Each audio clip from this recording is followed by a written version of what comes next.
কিছু সময়ের মধ্যে গেটের কাছে একটি গাড়ি দেখা যায়। সকলে আতঙ্কিত নয়নে তাকায় সেদিকে। গাড়ি থেকে নেমে পড়ে একজন সুদর্শন ছেলে। চোখে সানগ্লাস, কালো প্যান্ট, সাদা শার্ট, হাতে ব্র্যান্ডের ঘড়ি। শার্টের হাতা ফোল্ড করতে করতে এগিয়ে আসে ক্যাম্পাসের দিকে। ছেলে তিনটিকে মাটিতে পড়ে থাকতে দেখে ভ্রু কুঁচকে যায় ছেলেটির। জিজ্ঞাসু দৃষ্টিতে তাকায় পাশে থাকা একটি ছেলের দিকে। ছেলেটি বুঝতে পেরে সব খুলে বলে। শুভ্রার ভার্সিটিতে আজ আসতে দেরি হওয়ায় অদিতি আর রাইমা ক্যাম্পাসে অপেক্ষা করছিল তার জন্য। এরই মধ্যে একটি ছেলে হঠাৎই রাইমার হাত ধরে ফেলে। আটকে যায় রাইমা। পাশে থাকা অদিতির মুখে স্পষ্ট ভয় ফুটে উঠেছে। তারা বুঝতে পেরেছে আজ সিনিয়রদের র্যাগিংয়ের শিকার হতে চলেছে। অদিতির চোখ চারিদিকে আদিত্য আর শুভ্রাকে খুঁজছে। আপনি আমার হাত ধরেছেন কেন? ছাড়ুন বলছি। এটা কেমন অসভ্যতা? এখানে অসভ্যতার কি দেখলে? বলেই বিশ্রীভাবে হাসতে লাগলো ছেলেটি। তার পেছনে থাকা বাকি ছেলে দুজনও যোগ দিল তার সাথে। ভার্সিটির ছেলে মেয়েগুলো চেয়ে চেয়ে দেখছে। তারা এগিয়ে আসতে চাইলেও আসতে পারছে না। এই ছেলেগুলোকে ভয় পায় তারা, বিশেষ করে ছেলেগুলোর লিডারকে। আপনি জানেন না আমি কে? এর ফল ভালো হবে না কিন্তু। হাত ছাড়ুন। এই তোরা শুনলি? এই মেয়ে সামিরকে ভয় দেখাচ্ছে। তা কে তুমি সুন্দরী? ব্যঙ্গ করে বলল সামির। রাইমার অন্যার দিকে হাত বাড়াতে শুরু করলো সে। কিছু ছেলে মেয়ে বাদে বাকি সকলে তৎক্ষণাৎ চোখ বন্ধ করে ফেলে। তারা জানে এখন রাইমার সাথে কি হতে চলছে। কোনো কিছু পড়ে যাওয়ার শব্দে চোখ খুলে তাকায় সবাই। মাটিতে পড়ে থাকা সামিরকে দেখতে পায় তারা, অবাক হয়। যারা ঘটনাটা দেখেছে তারা অবাক নয়নে তাকিয়ে আছে রাইমার পাশে দাঁড়ানো শুভ্রার দিকে। আকস্মিক আক্রমণে হতবাক হয়ে যায় স্বামীর। নাক থেকে গলগল করে রক্ত পড়ছে তার। কিছু বুঝে ওঠার আগেই গালে ব্যথা অনুভব করে। পরপর কয়েকটা থাপ্পড় পড়েছে তার গালে। পাল্টা আক্রমণ করার আগেই আবারও মাটিতে লুটিয়ে পড়ে। এবার হাত চলে যায় পেটে। লাথি মেরেছে কেউ তার পেটে। শুভ্রাকে দেখে রাইমার যেন প্রাণ ফিরে পেল, কিন্তু সঙ্গে আরও বেশি ভয়ও পেল। ছেলেগুলোর কি হবে ভেবে। শুভ্রা ইচ্ছের মতো মারছে স্বামীরকে। স্বামীর পাল্টা আক্রমণ করার কোনো সুযোগ পাচ্ছে না। স্বামীরের পেছনে দাঁড়িয়ে থাকা ছেলেগুলো যেন এতক্ষণে হুঁশ ফিরল। তারা শুভ্রাকে দেখছিল। যেখানে তাদের দিকে চোখ তুলে তাকাতে সকলে হাঁটু কাঁপে, সেখানে এমন কিছু কল্পনাও করতে পারেনি তারা। তারা শুভ্রার দিকে এগিয়ে আসতে নিলে শুভ্রা একের পর এক থাপ্পড় মারতে শুরু করে তাদের। যেভাবে পারছে সেভাবেই মারছে ছেলেগুলোকে মারতে মারতে প্রায় অবস্থা খারাপ করে ফেলেছে। তবুও শুভ্রার ভেতরে কোনো ক্লান্তি দেখা যাচ্ছে না। তাকে দেখে মনে হচ্ছে ছেলেগুলোর প্রাণ না নিয়ে আজকে আর থামবে না। ভার্সিটির কিছু ছেলে মেয়ে ওকে থামাতে আসতে নিলে চিৎকার করে ওঠে। চিৎকার এত জোরেই ছিল যে সকলে কিছুটা কেঁপে ওঠে। একজনও এগিয়ে আসবেন না। এতক্ষণ যেমন একটা মেয়েকে এভাবে অপদস্থ হতে দেখে মজা নিচ্ছিলেন, সেভাবেই এখনো ওদের মার খেতে দেখে মজা নিবেন। ওদের মার খেতে দেখে দরদ উতলে উঠছে, তাই না? আজ আপনাদের মতো মানুষদের জন্যই মেয়েদের এই অবস্থা। যখন মেয়েটার সাথে ওরা অসভ্যতামি করছিল তখন এগিয়ে আসতে পারেননি। নিজেদের মানুষ হিসেবে পরিচয় দেন কিসের জন্য, যদি আরেকজনের বিপদে পাশে এসে দাঁড়াতেই না পারেন? মাথা নিচু করে ফেলে সবাই। আসলেই তো, তারা তখন এগিয়ে গেলে রাইমার সাথে এমন কিছু করার সাহস পেত না ছেলেগুলো। কিন্তু তারাও বা কী করবে? বড়লোকের বকে যাওয়া ছেলে এরা। অনেক মেয়ে অপদস্থ হয়েছে এদের হাতে। কোনো পদক্ষেপ নিতে পারে না কেউ। যারা চেষ্টা করেছে তাদের সাথে অনেক বাজে ঘটনা ঘটে। শুভ্রাকে থামতে না দেখে রাইমা আর অদিতি জড়িয়ে ধরে তাকে। শুভ্রা ছটফট করতে শুরু করে। তারা আরো শক্ত করে জড়িয়ে রাখে তাকে। সব ঘটনা শুনে ছেলেটি তাকায় শুভ্রার দিকে। পায়ের পাতা থেকে মাথা চুল অবধি অদ্ভুতভাবে পর্যবেক্ষণ করছে। ছেলেটির এমন চাহনি মোটেও ভালো লাগছে না শুভ্রার। রাইমা আর অদিতির কাছ থেকে নিজেকে কোনো রকম ছাড়িয়ে নিয়ে ঠাস করে ছেলেটির গালে চর বসালো শুভ্রা। আহাম্মক বনে গেল সকলে। শুভ্রা, পাগল হয়ে গেছিস? জানিস কাকে চড় মারলি তুই? ভয়ে গলা শুকিয়ে যাচ্ছে অদিতির। সে খুব ভালো করেই চেনে এই ছেলেকে। অদিতির কথা শুনে শুভ্রা প্রতিক্রিয়াহীনভাবে তাকায় তার দিকে। জানি তো, এই ভার্সিটির সকলে যাকে নাকি বাঘের মতো ভয় পায়, মিস্টার মাহিদ মির্জাফর। থুকু, মিস্টার মাহিদ মির্জা। ওনাকে নাচেন আর কি আছে? ভার্সিটির সকল অসভ্য ছেলেদের লিডার। আরে আরে, অসভ্য কেন বলছি? অসভ্য ডাকটা সকলকে মানায় না, এর জন্য যোগ্যতা থাকা লাগে। কিন্তু ওনার মধ্যে তো সেটুকুও নেই। বাপের হোটেলে খাবে আর সারাদিন গুন্ডামি করে বেড়াবে। মাহিত এতক্ষণ গালে হাত দিয়ে দাঁড়িয়েছিল। তার বিশ্বাস হচ্ছিল না তাকে কেউ চড় মেরেছে। কিন্তু এখন শুভ্রার এমন ব্যঙ্গ করা কথা শুনে মেজাজ খারাপ হয়ে গেল তার। কোনো কিছু না ভেবেই শুভ্রাকে থাপ্পড় মারার জন্য হাত উঠায়। শুভ্রা জানতো এমন কিছু হবে, তাই সেও হাত তুলে মাহিদের হাত ধরার জন্য, কিন্তু তার আগেই কেউ মাহিদের হাত ধরে ফেলে। কি করছিলে এটা? মেয়েদের গায়ে হাত তোলার সাহস হলো কি করে তোমার? হঠাৎ এমন একজন অচেনা লোককে দেখে সকলে কিছুটা অবাক হয়। শুভ্রা ভালোভাবে তাকায় লোকটির দিকে।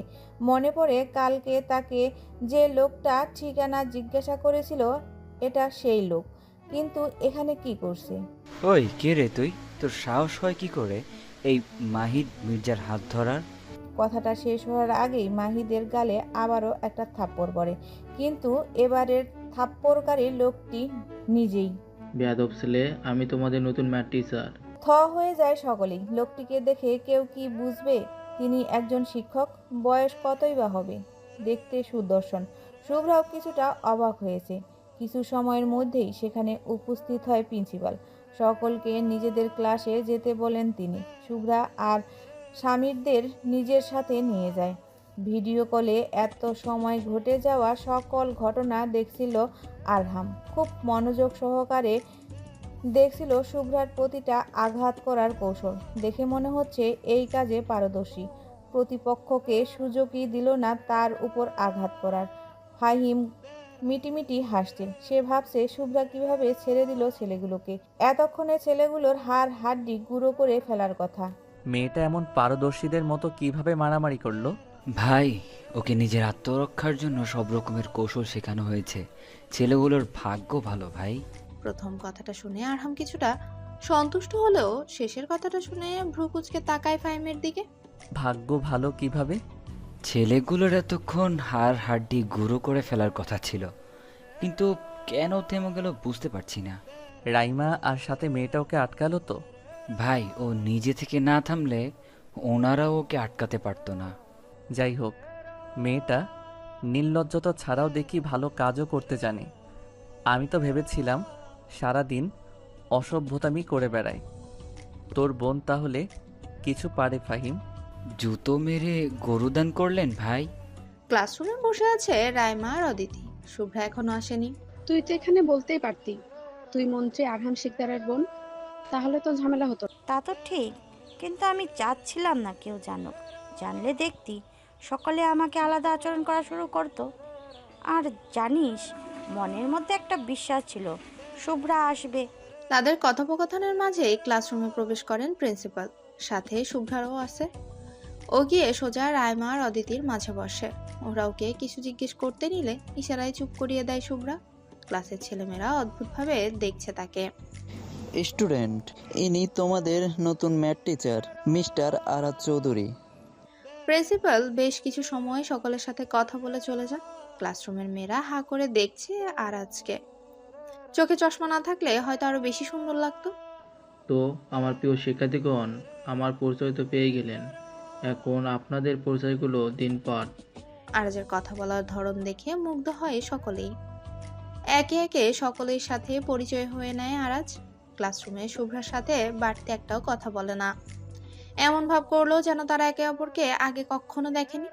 ছুটির পর ভার্সিটির বাইরেই দাঁড়িয়ে আছে শুভ্রা। রাইমা কাজের কথা বলে চলে গেছে। এতে করে শুভ্রা কিছুটা অবাক হয়েছে। পরে ভাবলো হয়তো সকালের ঘটনার কারণেই খারাপ লাগছে, তাই তাড়াতাড়ি চলে গেল। ভার্সিটি এখনো পুরোপুরি খালি হয়নি, কয়েকজন শুধু বেরিয়েছে। অদিতির বাইরে আসার অপেক্ষা করছে শুভ্রা। অদিতি গেছে ওয়াশরুমে। আদিত্য আজকে আসেনি ভার্সিটিতে, তাই অদিতিকে বাড়িতে নামিয়ে দিতে চেয়েছে শুভ্রা। এখানে দাঁড়িয়ে যে? আরাজের কথাই শুভ্রা পেছনে ফেরে। এই লোকটা কাল অবধি ছিল তার প্রতিবেশী, আর এখন তার ভার্সিটির শিক্ষক। শুভ্রা ভদ্রতার সহিত মুখে হালকা হাসি ফুটিয়ে জবাব দেয়, স্যার, আমার বান্ধবী অদিতি এখনো ভিতরে। তাই এখানে দাঁড়িয়ে। আচ্ছা। বলেই চলে গেলেন আরাজ। শুভ্রা তার যাওয়ার দিকে চেয়ে বেশ কিছু সময় তাকিয়ে থাকে। লোকটাকে দেখে কখনো বা শিক্ষক মনে হয়, কখনো বা 25 বছরের যুবক। চোখে সবসময় মোটা ফ্রেমের একটা চশমা পরে, সুদর্শন দেখতে। তোর মন্ত্রীমশাইয়ের থেকে সুন্দর আর কেউ নেই। অন্য কোনো ছেলের দিকে একদম তাকাবি না, হোক না সেটা প্রতিবেশী বা শিক্ষক। তোর মন্ত্রীমশাই দুনিয়ার সব থেকে সুদর্শন মানুষ। নিজের মাথায় হালকা চাপড় মেরে বলে শুভ্রা। নিজের এমন কাজে নিজেই আবার হেসে ফেলে। ভাবনার রাজ্যে নিজের প্রিয় মন্ত্রী মশাইকে নিয়েই ডুব দেয় সে। অদিতি এসে শুভ্রাকে একা একা হাসতে দেখে কিছুটা অবাক হয়। শুভ্রাকে 2-3 বার ডাকার পরও যখন শুভ্রা সাড়া দেয় না, তখন কিছুটা ঝাঁকায় শুভ্রাকে। ও, আবার নিশ্চয় তোর প্রিয় মন্ত্রী সাহেবের ভাবনায় ডুবে গেছিলি। এতবার ডাকলাম তবুও কোনো সাড়া দিলি না তুই। শুভ্রা অদিতির পিঠে একটা কিল বসায়। অদিতি কিছুটা আর্তনাদ করে ওঠে। দিলি তো ভেঙে। তোরা সকলেই আমার ভালোবাসার শত্রু। যখনই দেখবি আমার প্রিয় মন্ত্রী মশাইকে নিয়ে কিছু একটা ভাবছি, তখনই বাগড়া দিতে হবে তোদের। বাস্তবে তো আর পাই না ওনাকে, তাই কল্পনাতেই একটা ছোট্ট সংসার সাজিয়েছি। কিন্তু তোদের তো আমার সুখ সহ্য হয় না। গটগট পায়ে গাড়িতে গিয়ে বসে শুভ্রা। অদিতিও শুভ্রার পাশে গিয়ে ধপাস করে বসে পড়ে। বিরক্তিতে কপাল কুঁচকে ফেলে শুভ্রা। আরে রাগ করছিস কেন? তুই তো আমার ডাক শুনছিলি না, তাই ঝাঁকা দিলাম। রাগ করিস না শুভ্রা, আজকে না তোর। কথাটা শেষ হওয়ার আগেই জিভে কামড় বসিয়ে দেয় অদিতি। এমন প্রতিক্রিয়া করছে যেন এক্ষুনি কোনো বিস্ফোরণ ঘটাতে যাচ্ছিল। শুভ্রা সন্দেহভোজন দৃষ্টিতে তাকায় অদিতির দিকে। আজকে আমার কি অদিতি? কথা শেষ না করে থেমে গেলি কেন? আরে তেমন কিছু না। আমতা আমতা করছে অদিতি। শুভ্রা বেশ ভালোই বুঝতে পারছে অদিতি কিছু লুকাচ্ছে তার থেকে। এমন কি আজকে রাইমাকে দেখেও তার এমনটাই মনে হয়েছে। শুভ্রা যাওয়ার পথে তাকিয়ে আছে মাহিদ। তার ঠোঁটের কোণায় খেলা করছে অদ্ভুত হাসি। শুভ্রার থাপ্পড় দেওয়া জায়গায় আলতো করে হাত বুলায় সে। হঠাৎ হাতে থাকা ফোনে কিছু একটা দেখে ঠোঁটের কোণে থাকা হাসি আরো বেশি প্রসারিত হয়। ফোন পকেটে রেখে গাড়ির চাবি হাতের আঙুলে ঘোরাতে ঘোরাতে গাড়ির কাছে চলে যায় সে। সাথে নিচু স্বরে গানও চালিয়ে যাচ্ছে। ভার্সিটির ছেলেমেয়েরা অবাক হয়ে দেখছে মাহিদকে। এই ছেলের সাথে কেউ উঁচু কণ্ঠে কথা বললে তার অবস্থা খারাপ করে ছাড়ে। সেই ছেলেকে আজকে একটা মেয়ে থাপ্পড় মেরেছে, তবুও কত সুন্দর স্বাভাবিকভাবেই কথা বলছে সে, যেন কিছুই হয়নি। গাড়ির কাছে এসে হাসপাতালে ফোন করে মাহিদ। স্বামীদের ভর্তি করানো হয়েছে কাছেই হাসপাতালে। ভালো মন্দ জিজ্ঞেস করে বাড়ির উদ্দেশ্যে বেরিয়ে পড়ে সে। কিছু সময় পর আবার হাসপাতালে যেতে হবে তাকে। একটা খুনের কেসের ফাইল নিয়ে ঘাটাঘাটি করছে ফরহাদ। সে পেশায় একজন সিআইডি অফিসার। স্যার, আপনি প্রায় এই বন্ধ হয়ে যাওয়া কেসটা নিয়ে কাজ করেন, কিন্তু কোনো সমাধান আজ পর্যন্ত পেলেন না। ফরহাদ কোনো জবাব দেয় না রোহিতের কথায়। সে এক মনে কাজ করে যাচ্ছে। হতাশ হয় রোহিত। এর আগেও যতবার এই বিষয়ে এসে জিজ্ঞেস করেছে, ততবারই অপর পাশ থেকে কোনো জবাব পায়নি। হঠাৎ ফরহাদের চোখ মুখ উজ্জ্বল হয়ে ওঠে, ঠোঁটে ভেসে ওঠে বিজয়ের হাসি। রোহিতের দিকে একটা কাগজ এগিয়ে দেয় ফরহাদ। রোহিত কাগজটা ভালোভাবে দেখে। তার মুখেও স্পষ্ট হাসি ফুটে উঠেছে।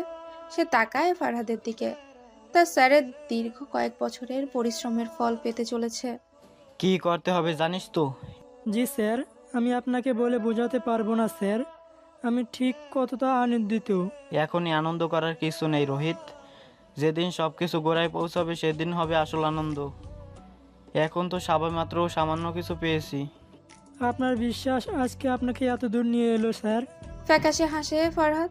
তার ভেতরে কি চলছে হয়তো সে বাইরে প্রকাশ করতে পারছে না, কিন্তু মুখে হাসি ধরেই রেখেছে। আচ্ছা যাই হোক, এখন আমাকে এক জায়গায় যেতে হবে। আজকে স্পেশাল একটা দিন। রোহিতকে কিছু বলার সুযোগ না দিয়ে চলে যায় ফরহাদ। আগেই সে ছুটি নিয়ে নিয়েছে। তার যেমন আজকে খুশি খুশি লাগছে, তেমনই অপ্রিয় কিছু সত্যর মুখোমুখি হতে যাচ্ছে তাকে। ফোনের দিকে তাকিয়ে হাসে শুভ্রা। সেই হাসি মুগ্ধতা ছড়াতে পারল না। সে হাসিতে নেই কোনো আনন্দের ছিটে ফোঁটা, আছে শুধু একরাশ বেদনা। পাশে বসে থাকা অদিতি লক্ষ্য করেছে শুভ্রার গতিবিধি। হঠাৎ জড়িয়ে ধরে সে শুভ্রাকে। শুভ্রা মোটেও এতে অবাক হয় না, এমনকি ফোনের থেকে নজরও সরায় না। শোন না। অদিতির আহ্লাদি কণ্ঠে এবার তাকায় শুভ্রা। কপাল কুঁচকে যায়। কি? চল আজকে তোদের বাসায় যাই। আমার বাসায় মা বাবা নেই, ওরা পিসির বাসায় গেছে। দাদা ভাই হয়তো কোথাও গেছে, দেখলি না ভার্সিটিতে আসলো। এখন আমি একা কিভাবে থাকবো? তার চেয়ে ভালো তোর বাসায় যাই, ওখান থেকে দাদা ভাইকে ডাকবো, দাদা ভাই এসে নিয়ে যাবে। শুভ্রা হ্যাঁ সূচক মাথা নাড়ায়। অদিতি বিশ্বজয়ের একটা হাসি দেয়। সে জানতো শুভ্রা বারণ করবে না, কিন্তু যদি প্রশ্ন করে, এটা ভেবে হয়তো এত সময় চুপচাপ বসেছিল। কাউকে মেসেজে কিছু জানিয়ে আবারও চুপচাপ বসে পড়ে অদিতি। আজকে মোটেও সে বেশি কথা বলবে না। এমনিতেই তার মুখ পাতলা, কখন কি বলে দেয়। সেটা যদি হয় কোনো সিক্রেট কথা, গড়গড় করে সব প্রচার করে ফেলে। ফোন স্ক্রিনে হঠাৎ ছোট ভাইয়া নামটা ভেসে উঠতে অবাক হয় শুভ্রা। এই সময় তাকে কেন কল করছে? রিসিভ করতে ওপাশ থেকে ফাহিমের ব্যস্ত কণ্ঠ শুনতে পায় শুভ্রা। বৌনি, কোথায় তুই? আমি তো গাড়িতে বাসায় আসছি। ও আচ্ছা, আয়। শুভ্রা আর কিছু বলার আগে কল কেটে যায়। বিরক্ত শুভ্রা। আজকে সকলের কি হয়েছে কে জানে, অদ্ভুত আচরণ করছে সবাই। খান বাড়িতে গাড়ি এসে থামতেই নেমে পড়ে শুভ্রা আর অদিতি। ড্রাইভার চলে যায় গাড়ি নির্দিষ্ট স্থানে রাখতে। বাইরে দাঁড়ানো দুটো গাড়ি নজরে আসে শুভ্রা। এগুলো তো খান বাড়ির কারণ নয়, শুভ্রা জানে। তাহলে কি কোনো অতিথি এসেছে বাড়িতে? ভাবতে ভাবতে এগিয়ে যেতে শুরু করে, কিন্তু হঠাৎ থেমে যায়। শুভ্রা থেমে যাওয়ায় অদিতিও থেমে যায়। শুভ্রা ভালোভাবে দেখে গাড়ি দুটোকে। এর মধ্যে একটা গাড়ি তার অতি পরিচিত। মনে করার চেষ্টা করছে গাড়িটা কার। হ্যাঁ, এই গাড়িটা তো তার মন্ত্রী মশাইয়ের, কিন্তু এখানে কি করছে? আরো কিছু ভাবার আগে বাড়ির ভেতর থেকে ফাহিম বের হয়, শুভ্রার কাছে এসে দাঁড়ায়। বৌনি, বাইরে দাঁড়িয়ে আছিস কেন? ভেতরে চল। ভাইয়া, মন্ত্রীমশাইয়ের গাড়ি এখানে কি করছে? আরে আমি নিয়ে এসেছি, বাসার আসার দরকার ছিল, তাই ভাইয়ের গাড়িটা সামনে ছিল, নিয়ে এসেছি। এখন চল তো। আরে দাঁড়াও, আরেকটা গাড়ি কার? এত প্রশ্ন করিস কেন? চল তো। শুভ্রাকে কোনো কিছু বলার সুযোগ দেয় না ফাহিম। ভেতরের দিকে যেতে শুরু করে। শুভ্রা আর কি করবে, অগত্যা সেও অদিতিকে নিয়ে যেতে শুরু করে। দরজার ঠিক সামনে আসতে চেনা পরিচিত একটা গন্ধ নাকে আসে শুভ্রার। চোখ বন্ধ করে জোরে নিঃশ্বাস নেয়। তার কি আজকাল নাকে কোনো সমস্যা হয়েছে নাকি? এই গন্ধ এখানে পাওয়া তো অসম্ভব। আর কোনো কিছুতে পাত্তা না দিয়ে বাড়ির ভেতরে প্রবেশ করে শুভ্রা। মুখটা আপনা আপনি হা হয়ে যায়। পৃথিবীর অষ্টম আশ্চর্য দেখার মতো চেয়ে আছে সে। না, এটা কোনোভাবেই সত্যি হতে পারে না। চোখ বন্ধ করে ফেলে শুভ্রা। কয়েক সেকেন্ড পর উচ্চস্বরে হাসির শব্দ শুনে চোখ খুলে তাকায়। না, কোনো পরিবর্তন দেখা গেল না তার সামনের দৃশ্যে। তার মানে সত্যি সবটা। চিৎকার করতে নাই শুভ্রা। অদিতি তাড়াতাড়ি করে হাত দিয়ে শুভ্রার মুখ চেপে ধরে। ছাদে দাঁড়িয়ে আছে শুভ্রা। অপ্রত্যাশিত কিছু পাওয়ায় থমকে গেছে সে। না, অপ্রত্যাশিত নয় তো, সে তো এটারই প্রত্যাশা করেছিল। শরীরে তার লাল রঙা শাড়ি জড়ানো, শরীরে নানা গহনা শোভা পাচ্ছে। হাঁটু সমান চুলগুলো বাতাসে তালে তালে মিলিয়ে উঠছে, সাথে শাড়ির আঁচলও যোগ দিয়েছে।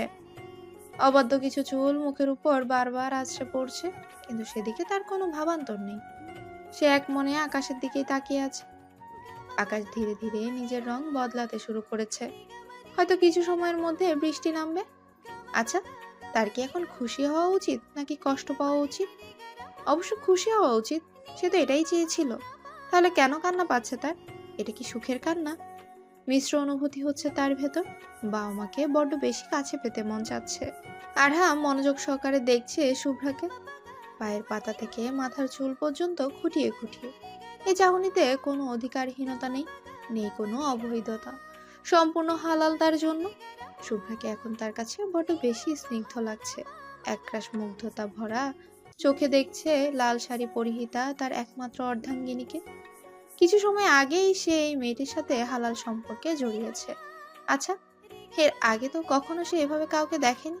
তাহলে এখন কেন এই অসভ্য মেয়েটাকে নিখুঁতভাবে দেখছে? আগে কখনো তো বুকের বাঁ পাশে এত প্রশান্তি অনুভব করেনি। বেশ কিছুদিন ধরে সে বুকের বাঁ পাশে চিনচিনে ব্যথা অনুভব করছিল। তাহলে আজ কেন ব্যথার জায়গায় প্রশান্তি অনুভব করছে? নিজের করা প্রশ্নে নিজে জবাব পেয়ে গেছে আরহাম। তার সামনে থাকা অসভ্য মেয়েটিই ছিল তার বুকের সেই ব্যথার কারণ। এখন এই মেয়েটিই তার প্রশান্তির কারণ। শুভ্রার মুখ থেকে হাত সরিয়ে নেয় অদিতি। ড্রয়িং রুমে সকলে এখনো হাসছে তার অবস্থা দেখে। নীলিমা শিকদার এগিয়ে আসেন শুভ্রার দিকে। গরমে ঘামাত্মক শুভ্রার গালে হাত রাখেন তিনি। শুভ্রা কিছুটা অপ্রস্তুত হয়ে পড়ে। হাসেন নীলিমা শিকদার।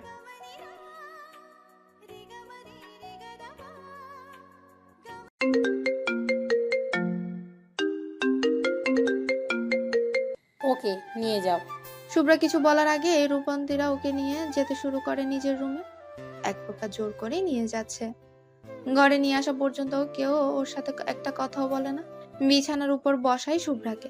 রাইমা সাথে নিয়ে আসা ব্যাগ খুলে ভেতর থেকে বের করে লাল রঙের একটা শাড়ি, মোটা দুটো হাতের বালা, কানের দুল আর হালকা কাজ করা একটা গলার হার। সবগুলোই স্বর্ণের। সব জিনিসই বিছানার উপর রেখে শুভ্রার হাতে শাড়ি ধরিয়ে দেয়। ঠেলে ঠুলে ওয়াশরুমের ভেতর ঢুকিয়ে দেয় তাকে। বাইরে থেকে ওয়াশরুমের দরজা বন্ধ করে দেয়। তারপর তিনজনই বেশ আয়েশের সাথে বসে বিছানার উপর। একে অপরের মুখের দিকে তাকিয়ে হো হো করে হেসে ওঠে। শাড়ি নিয়ে ওয়াশরুমের ভেতর আহাম্মকের মতো দাঁড়িয়ে আছে শুভ্রা। তাকে কি শাড়ি পরার জন্য ওয়াশরুমে পাঠালো? কিন্তু কেন? আর মন্ত্রীমশাই বা তার বাসায় কি করছে? জিজ্ঞেস করার জন্য বাইরে বের হতে নাই শুভ্রা, কিন্তু দরজা খুলছে না। বাইরে থেকে দরজা বন্ধ করা বুঝতে পারে। রাইমা দরজা খোল। কি শুরু করেছিস তোরা? আগে শাড়ি পরে নে, তারপর দরজা খুলবো। শাড়ি কেন পরবো আমি? তাছাড়া বাইরে মন্ত্রীমশাইরা কি করছেন? সব প্রশ্নের উত্তর দিব, আগে শাড়ি পরে আয়। ভাবি তুমি অন্তত দরজাটা খোলো। শুভ্রা, রাইমা যা বলেছে তাই করো, শাড়ি পরে বেরিয়ে এসো। ভাবি। কিন্তু বাইরে থেকে আর কোনো আওয়াজ পেল না শুভ্রা। বুঝতে পারলো যে ওদের কথা না শুনলে বাইরে বের হতে পারবে না। অগত্যা ফ্রেশ হয়ে শাড়ি পরেই নিল। পরেছি, দরজা খোলো। শুভ্রার বলতে দেরি হলো, কিন্তু দরজা খুলতে দেরি হলো না। অদিতি ওকে টেনে নিয়ে ড্রয়িং রুমে ড্রেসিং টেবিলের সামনে বসালো। রাইমা হাত দিয়ে আলতো করে শুভ্রার দুগাল চেপে ধরে সাজাতে শুরু করলো। এমন ভাবে ধরেছে শুভ্রা কোনো কথাই বলতে পারছে না। শুভ্রা নড়াচড়া শুরু করলে রূপন্তী জোরে একটা ধমক দেয়। সাথে সাথে শান্ত হয়ে যায় শুভ্রা। শুভ্রার মুখে তেমন কোনো প্রসাধনী লাগায় না রাইমা, প্রয়োজন নেই পড়েনি লাগানো। রূপের দিক থেকে কোনোভাবেই খারাপ নয় শুভ্রা, বরঞ্চ তাদের সকলের থেকেও সুন্দর দেখতে। চোখে কাজল আর ঠোঁটে হালকা করে লিপস্টিক লাগিয়ে দেয়। বেশ, এতটুকুতেই মারাত্মক দেখতে লাগছে শুভ্রাকে। অদিতি আর রূপন্তী গহনাগুলো পরিয়ে দিতে শুরু করে। তোমরা এসব কি করছো বলবে আমাকে? চুপচাপ বসে থাকো, একটাও কথা নয়, কিছুক্ষণ পর এমনিতেও জানতে পারবে। কিন্তু চুপ করতে বললাম না তোমাকে? রূপন্তীর রাগী কথায় চুপ হয়ে যায় শুভ্রা। মনে মনে কয়েকটা মধুর বাণী শুনিয়ে দেয় রূপন্তীকে। শুভ্রার লম্বা চুলগুলো খোপা করে ফেলে রূপন্তী। আসবো? দরজার কাছে দাঁড়িয়ে আছে শুভ্রার চার ভাই। মাথা নিচু করে দাঁড়িয়ে আছে তারা। কিছু লুকানোর বৃথা চেষ্টা চালাচ্ছে। তোমরা আবার কবে থেকে আমার রুমে আসার জন্য অনুমতি নিতে শুরু করলে? আসো আসো, দেখো না কি শুরু করে দিয়েছে আমার সাথে। চারজনই এসে দাঁড়ায় শুভ্রার পাশে। ফারহাদ শুভ্রার দুগাল ধরে নিজের দিকে ঘুরায়। চোখে পানি চিকচিক করছে, কিন্তু ঠোঁটের হাসি বিরাজমান। মাশাল্লাহ, আমাদের বোনকে অনেক সুন্দর লাগছে, একদম লালপরি। এভাবে কথা বলছো কেন তোমরা? তোমাদের কি কিছু হয়েছে? উত্তেজিত হয়ে বলে শুভ্রা। চোখে মুখে আতঙ্ক ফুটে উঠেছে। হাসে ওরা চারজন। তারা কিভাবে বুঝাবে তাদের ভেতরের অবস্থা? তাদের এই ছোট্ট পরীটা আজকে অন্য কারো ঘরের বউ হতে চলেছে। তাদের বুকের একাংশ যে ছিঁড়ে যাচ্ছে তা কি বোঝাতে পারছে না তাদের ছোট্ট বোনই? বুঝবে কিভাবে? সে তো জানেই না তার সাথে কি হচ্ছে। কি হলো, তোরা ওকে নিয়ে আয়। রেজিনা খানের কথায় ধ্যান ভাঙে তাদের। শুভ্রার এক হাত রিমন ধরে, আরেক হাত রাহাত ধরে নিয়ে যেতে শুরু করে তাকে বাইরে। পেছনে বাকিরা আসছে। রাইমা ফাহিমের দিকে একবার তাকিয়ে চোখ নামিয়ে নেয়। ফাহিম কিছুই বলে না, তার মনে যে ঝড় বইছে। শুভ্রা শুধু সবকিছু দেখছে, কিন্তু কিছুই বলছে না। তার মাথায় এখন একটাই চিন্তা, তার ভাইদের চোখে সে পানি দেখেছে। ড্রয়িং রুমে আরহামের পাশে বসানো হয় শুভ্রাকে। আরহাম কয়েক সেকেন্ড শুভ্রার দিকে তাকিয়ে থেকে চোখ সরিয়ে ফেলে। কারো কথায় শুভ্রার ধ্যান ভাঙে। হতবম্বের মতো তাকায় সামনে থাকা লোকটির দিকে। আরেকবার তাকায় তার পাশে বসা আরহামের দিকে। সে এতক্ষণ ভাবনায় এতটাই মগ্ন ছিল যে বুঝতেই পারেনি কখন তাকে এখানে বসানো হয়েছে। এসবের মাঝে আবারও একই কথা তার কানে বাড়ি খায়। বলো মা কবুল। আশেপাশে ভালো করে দেখে শুভ্রা, তার পরিবারের সকলেই আছে এখানে, এমনকি শিকদার পরিবারেরও। সকলের মধ্যে আনন্দ দেখা যাচ্ছে। শুভ্রা প্রথমে ভাবলো হয়তো কল্পনা করছে সে সবকিছু। দিদি ভাই বলো, উনি কি বলতে বলছে? দাদুন বলে দাও। একে একে সকলে বলতে শুরু করে শুভ্রাকে কবুল বলার জন্য। শুভ্রা সকলের কথা মনোযোগ সহকারে শুনে। এতক্ষণে শুভ্রা বুঝতে পারে তার বিয়ে হচ্ছে। কিন্তু কার সাথে? মুখটা ধক করে উঠে ওর। তবে কি মন্ত্রীমশাইকে হারিয়ে ফেললো? বুদ্ধিমতী শুভ্রার এটা মাথাতে আসছে না, তার পাশেরই তার মন্ত্রীমশাই বসে আছে। হাত তো কোনো ছেলে এখানে উপস্থিত নেই। শুভ্রার আরেক পাশে বসে থাকা ইস্তিয়াক খান বোধহয় বুঝলেন নাতনির অস্থিরতা। হাসলেন তিনি নাতনির এমন বোকা ভাবনা চিন্তায়। শুভ্রার হাতের উপর হাত রাখলেন তিনি, কানের কাছে ফিসফিসিয়ে বললেন, দিদি ভাই, তোর পাশে যে, তার সাথেই তোর বিয়ে। থমকে গেল শুভ্রা। তার ডান পাশে তার মন্ত্রীমশাই বসে আছে। মন্ত্রীমশাইয়ের সাথেই তার বিয়ে। এত বড় সারপ্রাইজ সে মোটেও আশা করেনি। কিন্তু অদ্ভুত, এখন তার সুখ সুখ অনুভব হচ্ছে। কাজী আরেকবার বলাতেই সে সকলের দিকে তাকায়। তারা হ্যাঁ সূচক মাথা নাড়াতে ধীরে ধীরে কবুল বলে দেয়। কবুল। শুভ্রার ভাবনায় ছেদ ঘটে আরহামের ডাকে। বিয়ে তো সে আনন্দের সাথেই করেছে, কিন্তু এখন কেন এমন মিশ্র অনুভূতি হচ্ছে তার সাথে? এই মেয়ে, কি সমস্যা? ওভাবে তাকিয়ে আছো কেন আকাশের দিকে? খুব তো মন্ত্রী মশাই ভালোবাসি ভালোবাসি বলে চিল্লাতে, এখন যখন আমি সম্পূর্ণটাই তোমার, তাহলে আমাকে না দেখে আকাশের দিকে কি? কাট কাট গলায় বলল আরহাম। চোখ বড় বড় হয়ে যায় শুভ্রার। এটা তার মন্ত্রী মশাই? কি আশ্চর্য, মন্ত্রী মশাইয়ের মুখে শুভ্রার মতো কথা। বিয়ের পরপরই ছাদে চলে এসেছিল শুভ্রা। কেউ তাকে বাধা দেয়নি। ছাদে উঠতে উঠতেই তার চুলের খোপা খুলে যায়। সে আসার কিছুক্ষণ পর আরহাম এসেছে, কিন্তু শুভ্রা আকাশের দিকে তাকাতে এতটাই মগ্ন ছিল যে আরহামের উপস্থিতি টের পায়নি। আরহাম শুভ্রার একদম কাছে চলে আসে, ছাদের রেলিং এর সাথে শুভ্রাকে লাগিয়ে দুপাশে দুহাত দিয়ে দাঁড়ায়। শুভ্রা এমন কিছুর জন্য মোটেও প্রস্তুত ছিল না। দুহাতে খামচে ধরে তার মন্ত্রী মশাইয়ের পাঞ্জাবি। লজ্জায় তার ফর্সা মুখ মুহূর্তেই লাল হয়ে গেল, চোখ জোড়া বন্ধ, এতক্ষণের সকল ভাবনা চিন্তা গায়েব। আরহাম মুচকি হাসে শুভ্রার অবস্থা দেখে। তার কাছে বেশ ভালো লাগছে শুভ্রার এমন লজ্জামাখা মুখ। শুভ্রাকে আরো লজ্জা দিতে শুভ্রার কানের কাছে মুখ নিয়ে যায়, ফিসফিসিয়ে কিছু বলে সে। কিন্তু এটা কি হলো? শুভ্রা লজ্জা পাওয়ার বদলে উল্টো রেগে গেল। দুহাতে ধাক্কা দিয়ে সরিয়ে দিল আরহামকে। গাল ফুলিয়ে দাঁড়িয়ে রইল শুভ্রা।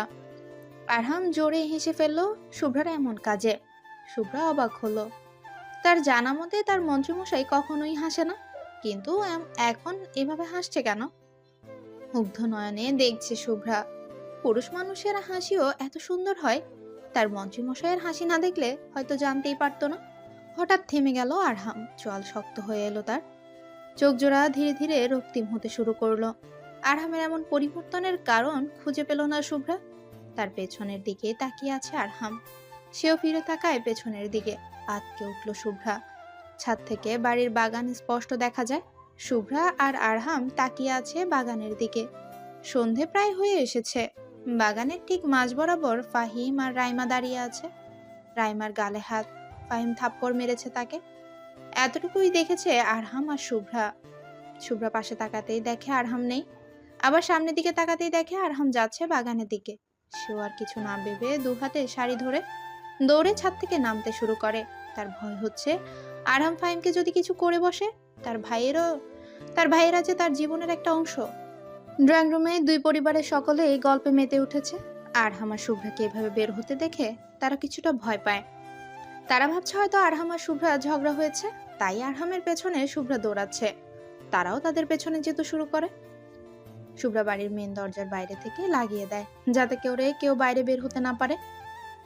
ফাহিম আর রাইমার সম্পর্ক সামনে আনতে চাইছে না ও। মেরে ফেলবো, আর একবার শুধু অন্য ছেলের নাম নেও, একদম ঠোঁট কেটে রেখে দিবে তোমার। খুব শান্তি পাও আমাকে জ্বালিয়ে, তাই না? আমাকে কি তোমার মানুষ মনে হয় না? ফাহিমের চোখে পানি ছলছল করছে, আর একটু হলে হয়তো গড়িয়ে পড়বে। রাইমা গালে হাত দিয়ে ফাহিমের দিকে অসহায়ের মতো তাকিয়ে আছে। বড় ভুল করে ফেলেছে যে সে। আরহাম বাগানের কাছেই চলে এসেছে, কিন্তু রাইমার সাথে ফাহিমকে দেখে থেমে যায় সে। ছাদ থেকে বুঝতে পারেনি রাইমার সাথে ফাহিম ছিল। তার বোনকে কেউ থাপ্পড় মেরেছে ভেবেই তার রাগ উঠেছিল, কিন্তু এখানে এসে যখন রাইমার সাথে ফাহিমকে দেখলো তখন আর কিচ্ছু বলল না। শান্ত হয়ে আবার বাড়ির মধ্যে যাওয়ার জন্য পা বাড়ালো সে। সাথে সাথে কোনো কিছু তার বুকের সাথে বাড়ি খেলো। শুভ্রা দৌড়াচ্ছিল আরহামের পেছনে, কিন্তু হঠাৎ আরহাম ঘুরে আসাতে নিজেকে ব্যালেন্স করতে না পেরে আরহামের বুকের সাথে বাড়ি খায়। দুজনেই হালকা আর্তনাদ করে ওঠে।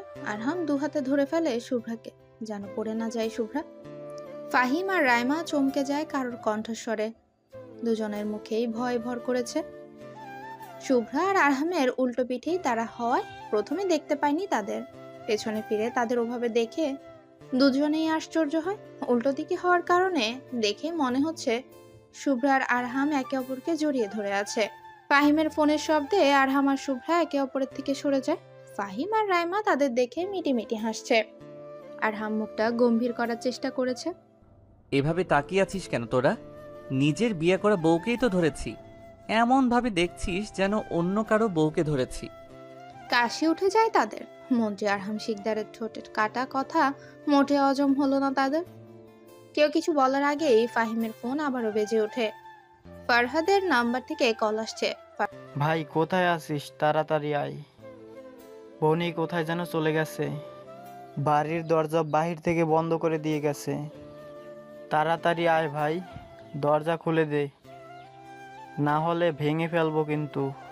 ফারহাদের গলা কাঁপছে। সে মোটেও এই বিয়েতে রাজি ছিল না। বোনের সুরক্ষার কথা ভেবে রাজি হয়েছে। এখন তার মনে হচ্ছে সে রাজি হয়ে ভুল করেছে।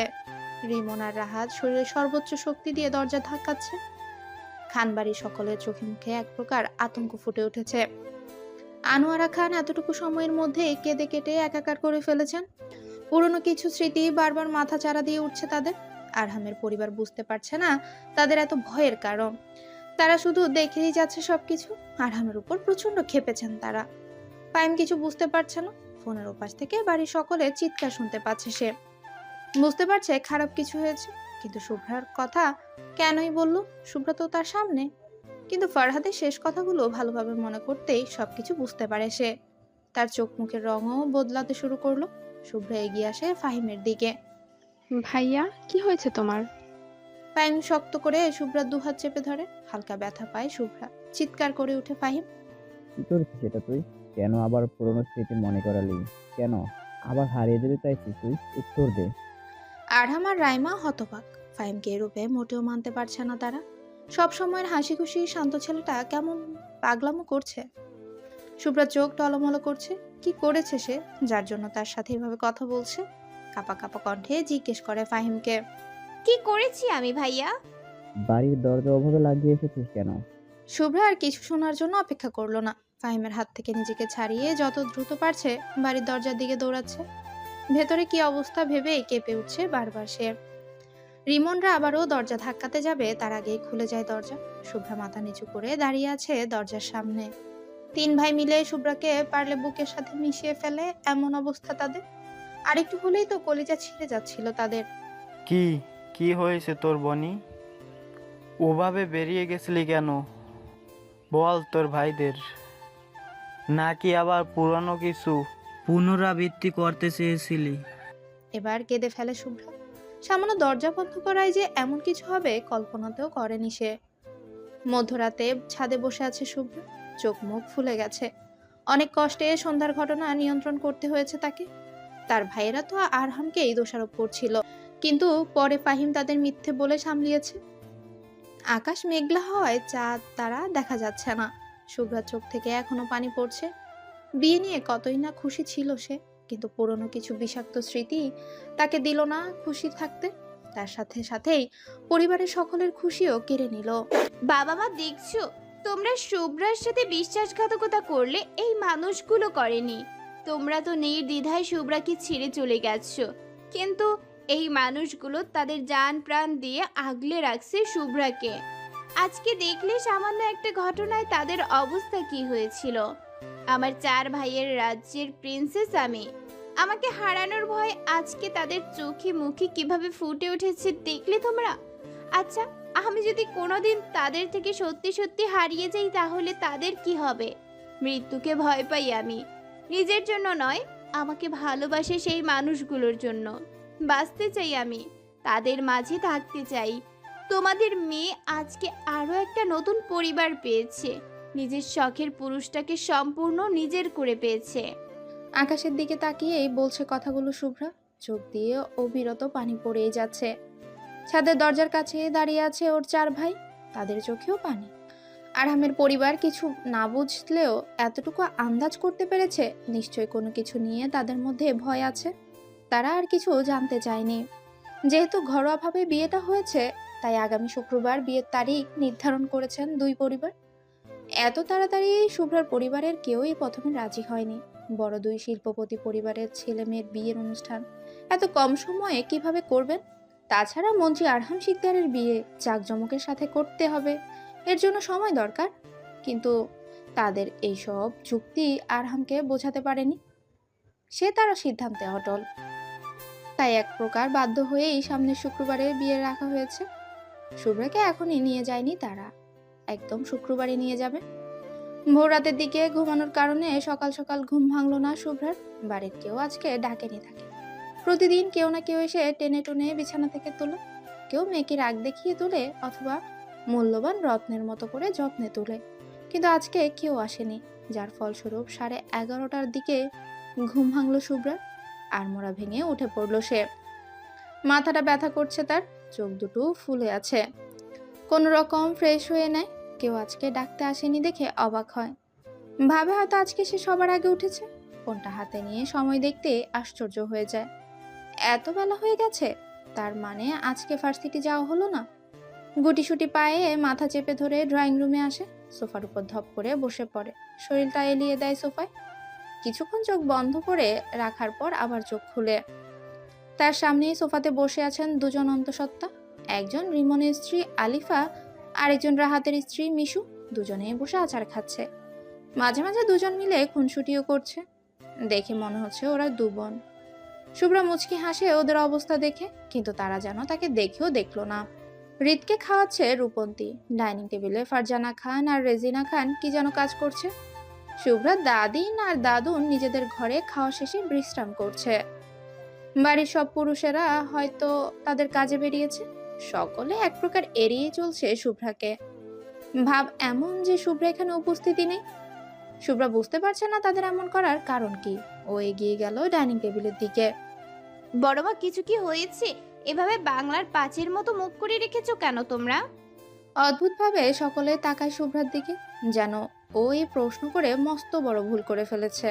রেজিনা খান খাবার নিয়ে বসেন শুভ্রার সামনে। কোনো কথা না বলে চুপচাপ খাবার খাইয়ে দিতে শুরু করে। শুভ্রাও আর কিছু বলল না। বুঝতে পারলো সকলে কোনো কারণে চিন্তায় আছে। খাওয়ার সময় ফোন দেখার বদভ্যাস আছে শুভ্রার। ফেসবুকে নিজের আইডিতে ঢুকতেই ঝটকা খায় সে। রিলেশনশিপ স্ট্যাটাসে সিঙ্গেলের জায়গায় ম্যারিড দাও, সেটাও আবার কয়েক ঘন্টা আগে। কমেন্ট বক্সে সকলের একই প্রশ্ন, হঠাৎ কোনো কিছু না জানিয়ে বিয়ে? মস্তিষ্ক হ্যাং হয়ে গেছে শুভ্রার।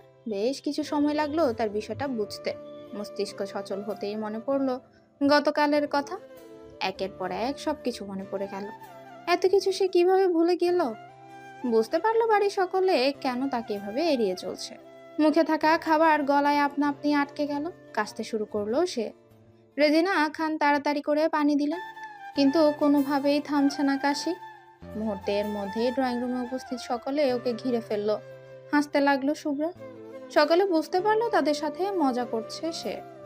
এবার আরো রেগে গেল সবাই। ফারজানা খান হালকা করে থাপ্পড় মারলেন শুভ্রার পিঠে। শুভ্রা ওনার শাড়ির আঁচল ধরতে গেলেই সরে গেলেন তিনি।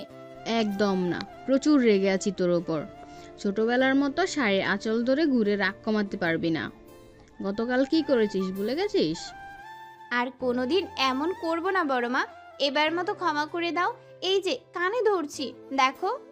দুহাতে কান ধরে ঠোঁট দুটো গোল গোল করে তাকায় সকলের দিকে। রাগ বজায় রাখার চেষ্টা করছে সবাই, কিন্তু কেউ পারল না শুভ্রার কাহিনী দেখে। হেসে ফেললো সবাই। পার্টি অফিসে বসে আছে আরহাম। তার দৃষ্টি বর্তমানে ফোনের দিকে। ঘুম ভাঙার পর থেকে অপেক্ষা করছে কেউ একজন ফোন দিবে তার আশায়। এর মধ্যে যতবারই ফোন বেজেছে চোখ মুখ উজ্জ্বলতা হতে দেখা দিয়েছে তার, কিন্তু কাঙ্ক্ষিত মানুষের কল না দেখে বারবারই অন্ধকার নেমেছে তার মুখে। ফাহিমের প্যাড ফেটে বেরিয়ে আসতে চাচ্ছে কিছু প্রশ্ন, কিন্তু অনেক কষ্টে নিজেকে সামলে রেখেছে। আরহামকে ফোনের দিকে ওভাবে তাকিয়ে থাকতে দেখে বিরক্ত হচ্ছে সে। কোথায় মন্ত্রী বিয়ে করেছে, বউ নিয়ে থাকবে, আর সেও একটু ছুটি পাবে, কিন্তু না, ভালোভাবে আজকে কোনো কাজও করছে না, তবুও বসিয়ে রেখেছে তাকে। বোনের কথা ভাবতেই মেজাজ আরো খারাপ হচ্ছে তার। বোনকে সময় দিচ্ছে না কেন মন্ত্রী? ফাহিম, তোর কি মনে হচ্ছে আমি বিবাহিত? হঠাৎ আরহামের এমন অদ্ভুত প্রশ্নের কি জবাব দিবে ফাহিম বুঝতে পারছে না। কালকেই তো বিয়ে করলো, আর আজকেই বলছে সে কি বিবাহিত। কি আজব মানুষ রে বাবা। এটা কেমন কথা ভাই? বাবা যখন অফিসে যায় তখন মা কিছুক্ষণ পরপর কল দিয়ে খোঁজ খবর নেয়, কি করছে, প্রেশার বেড়েছে কিনা, আরও কত কি। কিন্তু এদিকে আমার বউ দেখ, একবারের জন্যেও কল দেওয়ার প্রয়োজন মনে করছে না। বিয়ে করে কি লাভ হলো যদি বউয়ের ভালোবাসাই না পাই? বউটা আমার আমিষ থেকে নিরামিষ হয়ে গেল রে। শুকনো কাশি উঠে যায় ফাহিমে। আরহাম পানির বোতল এগিয়ে দেয় ফাহিমের দিকে। ঢকঢক করে সবটুকু পানি খেয়ে নেয় ফাহিম। মন্ত্রীর মুখে এমন কথা এমনিতেও মেনে নিতে পারছে না সে। তার উপর আবার যার সম্পর্কে বলছে সে তার ফাহিমের বোন। ভদ্র গম্ভীর মন্ত্রী দিনে দিনে অসভ্য হয়ে যাচ্ছে, আর তার বোনকেই কিনা অসভ্য বলে এই মন্ত্রী। ভাই, সম্পর্কে আমি আপনার বউয়ের বড় ভাই, মানে আমিও আপনার বড় বর্তমানে। তো তাতে কি হয়েছে? আমার সামনে আপনি এসব বলতে পারেন না। কি এমন বললাম? আর তুই আমার সম্পর্কে বড়, তাই না? তাহলে তো আমিও তোর সম্পর্কে বড়। ভ্রু উঁচিয়ে বলে আরহাম। ফাহিম প্রশ্নসূচক দৃষ্টিতে তাকায় আরহামের দিকে।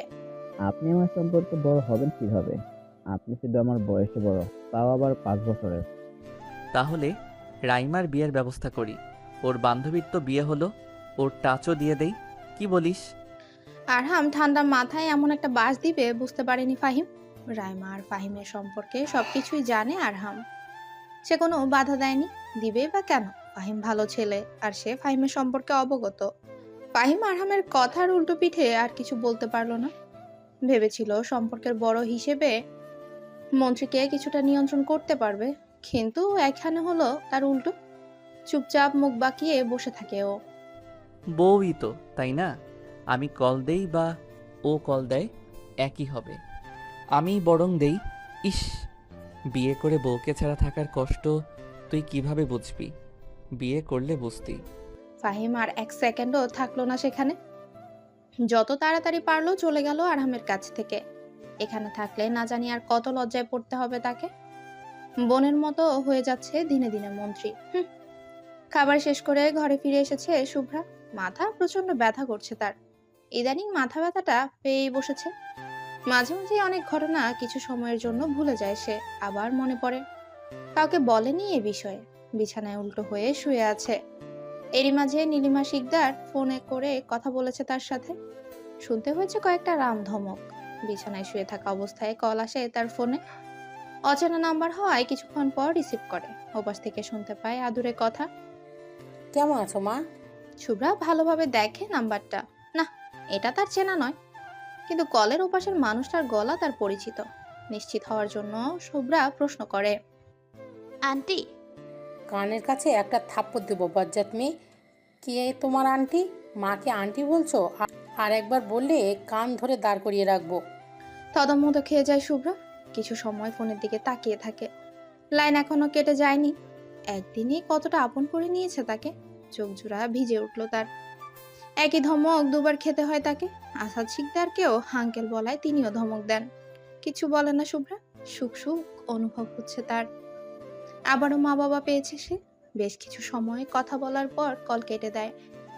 ভাবনার মাঝে আবারও ফোনের শব্দ শুনতে পায় শুভ্রা। স্ক্রিনে প্রিয় মন্ত্রীমশাই নামটা ভেসে উঠেছে। মাথা ব্যথা থাকায় চোখ বন্ধ করেছিল সে। এভাবেই রিসিভ করে। হ্যালো বলতেই আরো একটা ধমক খায় শুভ্রা। ধরফড়িয়ে উঠে বসে সে। তাড়াহুড়োয় মাথার ব্যথাটা আরো তীব্র আকার ধারণ করলো, কিন্তু পাত্তা দিল না সে। অসভ্য মেয়ে।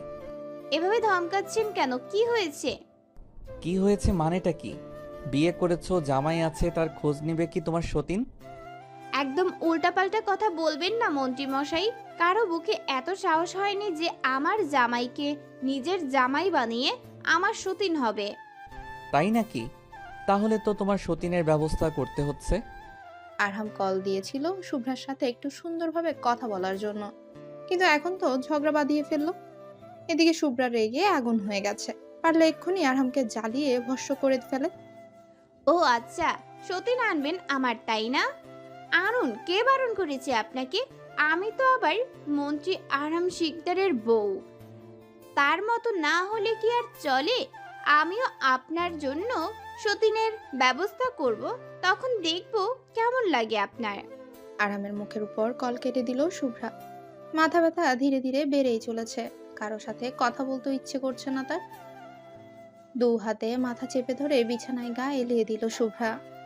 আপাতত তার একটু বিশ্রাম প্রয়োজন। এদিকে আহাম্মকের মতো ফোন হাতে নিয়ে বসে আছে আরহাম। তার মুখের উপর কল কেটে দিল। এত বড় সাহস এই মেয়ের! অসভ্য মেয়ে, ভালোবাসি বলতে বলতে কানের পোকা নড়িয়ে দিল আমার, আর এখন পাত্তাই দিচ্ছে না। হ্যাঁ, কিভাবে নিজেকে একবার শুধু নিজের কাছে নিয়ে আসি, তারপর হাড়ে হাড়ে বোঝাবো মন্ত্রী আরহাম শিকদার কি জিনিস। বড্ড বার বেড়েছে তোমার। এই 1 মিনিট, ও কি বলল? তোমার সতীনের ব্যবস্থা করবে মানে? শুভ্রার কথার মানে ভালোভাবে বুঝতেই চোয়াল শক্ত হয়ে এলো আরহামের। মেয়েটা এবার বেশি বেশি করছে তার সাথে। অনবরত পায়চারি করছে ফাহিম। চিন্তায় কপালে ভাঁজের সৃষ্টি হয়েছে। কোনোভাবেই সে আরহামের সামনে যেতে চাইছে না। আরহাম রেগে বের হয়। আজকে সে ওই অসভ্য মেয়ের কিছু একটা করেই ছাড়বে। মন্ত্রী আরহাম শিকদার যে কল দিয়েছে, তবুও ভাব দেখায় তার সাথে। আরহামকে বের হতে দেখে ফাহিম পালানোর রাস্তা খুঁজছে। সামনের দিকে দৌড়াতে যাবে, তার আগেই ফাহিম আরহামের ডাক শুনে। ফাহিম হালকা হাসার চেষ্টা করে আরহামের কাছে যায়। এতক্ষণ যতটুকু সাহস ছিল আরহামের রাগী মুখ দেখে, সেটাও বেলুনের মতো হাওয়ায় ফুস হয়ে গেল। এদিক ওদিক দৃষ্টি ঘোরাচ্ছে ফাহিম। কি সমস্যা? নিশ্চয়ই আবার ঝগড়া হয়েছে। হ্যাঁ সূচক মাথা নাড়ায় ফাহিম। ভাই, ও আবার ওর কাজ শুরু করে দিয়েছে। এবার কোনো ছোটখাটো প্ল্যান করছে বলে মনে হয় না। সম্ভবত এবার ওর টার্গেট আছে অল্প বয়সী ছেলেমেয়েরা। এখনো পাকাপোক্ত খবর পাইনি। আচ্ছা, তুই যা, আজকের মতো দিয়ে দিলাম তোকে ছুটি। এসব আমি সামনে নিব। উজ্জ্বল হয়ে উঠল ফাহিমের মুখ। ভাবতেও পারিনি আরহাম এভাবে রাজি হয়ে যাবে। আরহামকে বিদায় জানিয়ে এক প্রকার দৌড়ে বের হয় ফাহিম। দেরি করে গেলে আবার কি না কি শুরু হয়ে যাবে। রেস্টুরেন্টে বসে আছে রাইমা। বারবার ঘড়ির দিকে দেখছে। ঘড়িতে 12টা 38 বাজে। আর মাত্র 2 মিনিট 12টা 40 বাজার। দ্রুত পায়ে রেস্টুরেন্টের ভেতর ঢুকলো ফাহিম। কাঙ্ক্ষিত মানুষটিকে দেখতে পেয়ে এগিয়ে যায় তার দিকে। সামনে চেয়ারে ধপ করে বসে পড়ে। হাঁপাচ্ছে ফাহিম। সময়ের মধ্যে আসতে পারায় খুশি হলো। আজকে অন্তত এই নিয়ে কথা শুনতে হবে না তাকে। সামনে তাকাতেই রাইমার রেগে আগুন হয়ে থাকা মুখটা দেখে সব খুশি উধাও হয়ে গেল। ভয়ে চুপসে গেল মুখ। রাইমার মাথায় যেন আগুন জ্বলছে। কাঠফাটা গরমের মধ্যে ওকে আসতে হয়েছে। রাই, দয়া করে আজকে কিছু বলো না। দেখো, আমি সময় মতোই এসেছি। এই যে দেখো, আমি কান ধরে উঠবস করছি কালকের ব্যবহারের জন্য। সত্যি সত্যি কানে ধরে উঠবস শুরু করলো ফাহিম। ঝটফট ফাহিমকে থামায় রাইমা। আশেপাশে সকলেই দেখছে তাদের। এত বড় একটা ছেলে এভাবে কান ধরে উঠবস করছে দেখে তারা অবাক হয়। তাদের দিকেই তাকিয়ে আছে। পাত্তা দিল না ফাহিম আর রাইমা। এটাই শেষ সুযোগ তোমাকে দিলাম ফাহিম। এরপর আর কোনো সুযোগ পাবে না তুমি। বারবার ভুল করবে আর আমি ক্ষমা করব? মোটেও না। এরপরে আর কোনো ক্ষমা পাবে না তুমি। রাগের সহিত কথাগুলো বলার চেষ্টা করলো রাইমা। ফাহিম বুঝতে পেরেছে রাইমা আর রেগে নেই ওর উপর। রেগে থাকার ভান করছে। আমার ঘরে একটাই মাথা, এটা কাটার কোনো শখ আমার নেই, তাই আর কোনো ভুল করার সুযোগও নেই। আরেকটা কথা, আর কোনোদিন যদি আমার সামনে অন্য কোনো ছেলের কথা বলো, তাহলে কালকে যেভাবে থাপ্পড় মেরেছিলাম ওভাবে আবারও মারবো। রাইমা মাথা নাড়িয়ে সম্মতি জানালো। ফাহিমকে জ্বালানোর জন্য গতকালও একটা ছবি দেখিয়ে প্রশংসা করেছিল, যার ফলস্বরূপ থাপ্পড় খেতে হয়েছে। ভাবনা থেকে বের হয়, মুচকি হাসে রাইমা। ফাহিমও হাসে। অতঃপর দুজন মেতে উঠে হাজারো গল্প, অভিযোগ, অভিমান নিয়ে তাদের দুজনের তৈরি করা ভালোবাসার রাজ্যে। বিকেল বেলা বেশ ইতস্তত নিয়ে বসে আছে রাইমা খান বাড়ির ড্রয়িং রুমে। কালকে এই বাড়িটা তার ভাইয়ের শ্বশুর বাড়ি হয়েছে, আবার আজকে শুভ্রাকে নেওয়ার জন্য এসে বসে আছে। না না, শিকদার বাড়িতে নিয়ে যাওয়ার জন্য নয়, তার একমাত্র মামাতো ভাই মন্ত্রী আরহাম শিকদারের হুকুম পড়েছে তার উপর। মন্ত্রী আরহাম শিকদারের একমাত্র বউকে তার কাছে নিয়ে যেতে হবে, যার কারণে তার ফাইমের সাথে এত ভালো সময়টার 12টা বাজিয়ে দিল তার ভাই। ফাইম নিতে আসতে চেয়েছিল শুভ্রাকে, জরুরি কাজ পড়ে যাওয়ায় রাইমাকে আসতে হলো।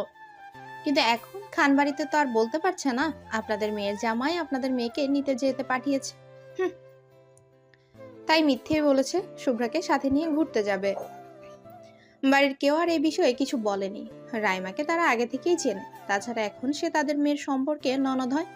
এখানে আপত্তি করার কিছু নেই।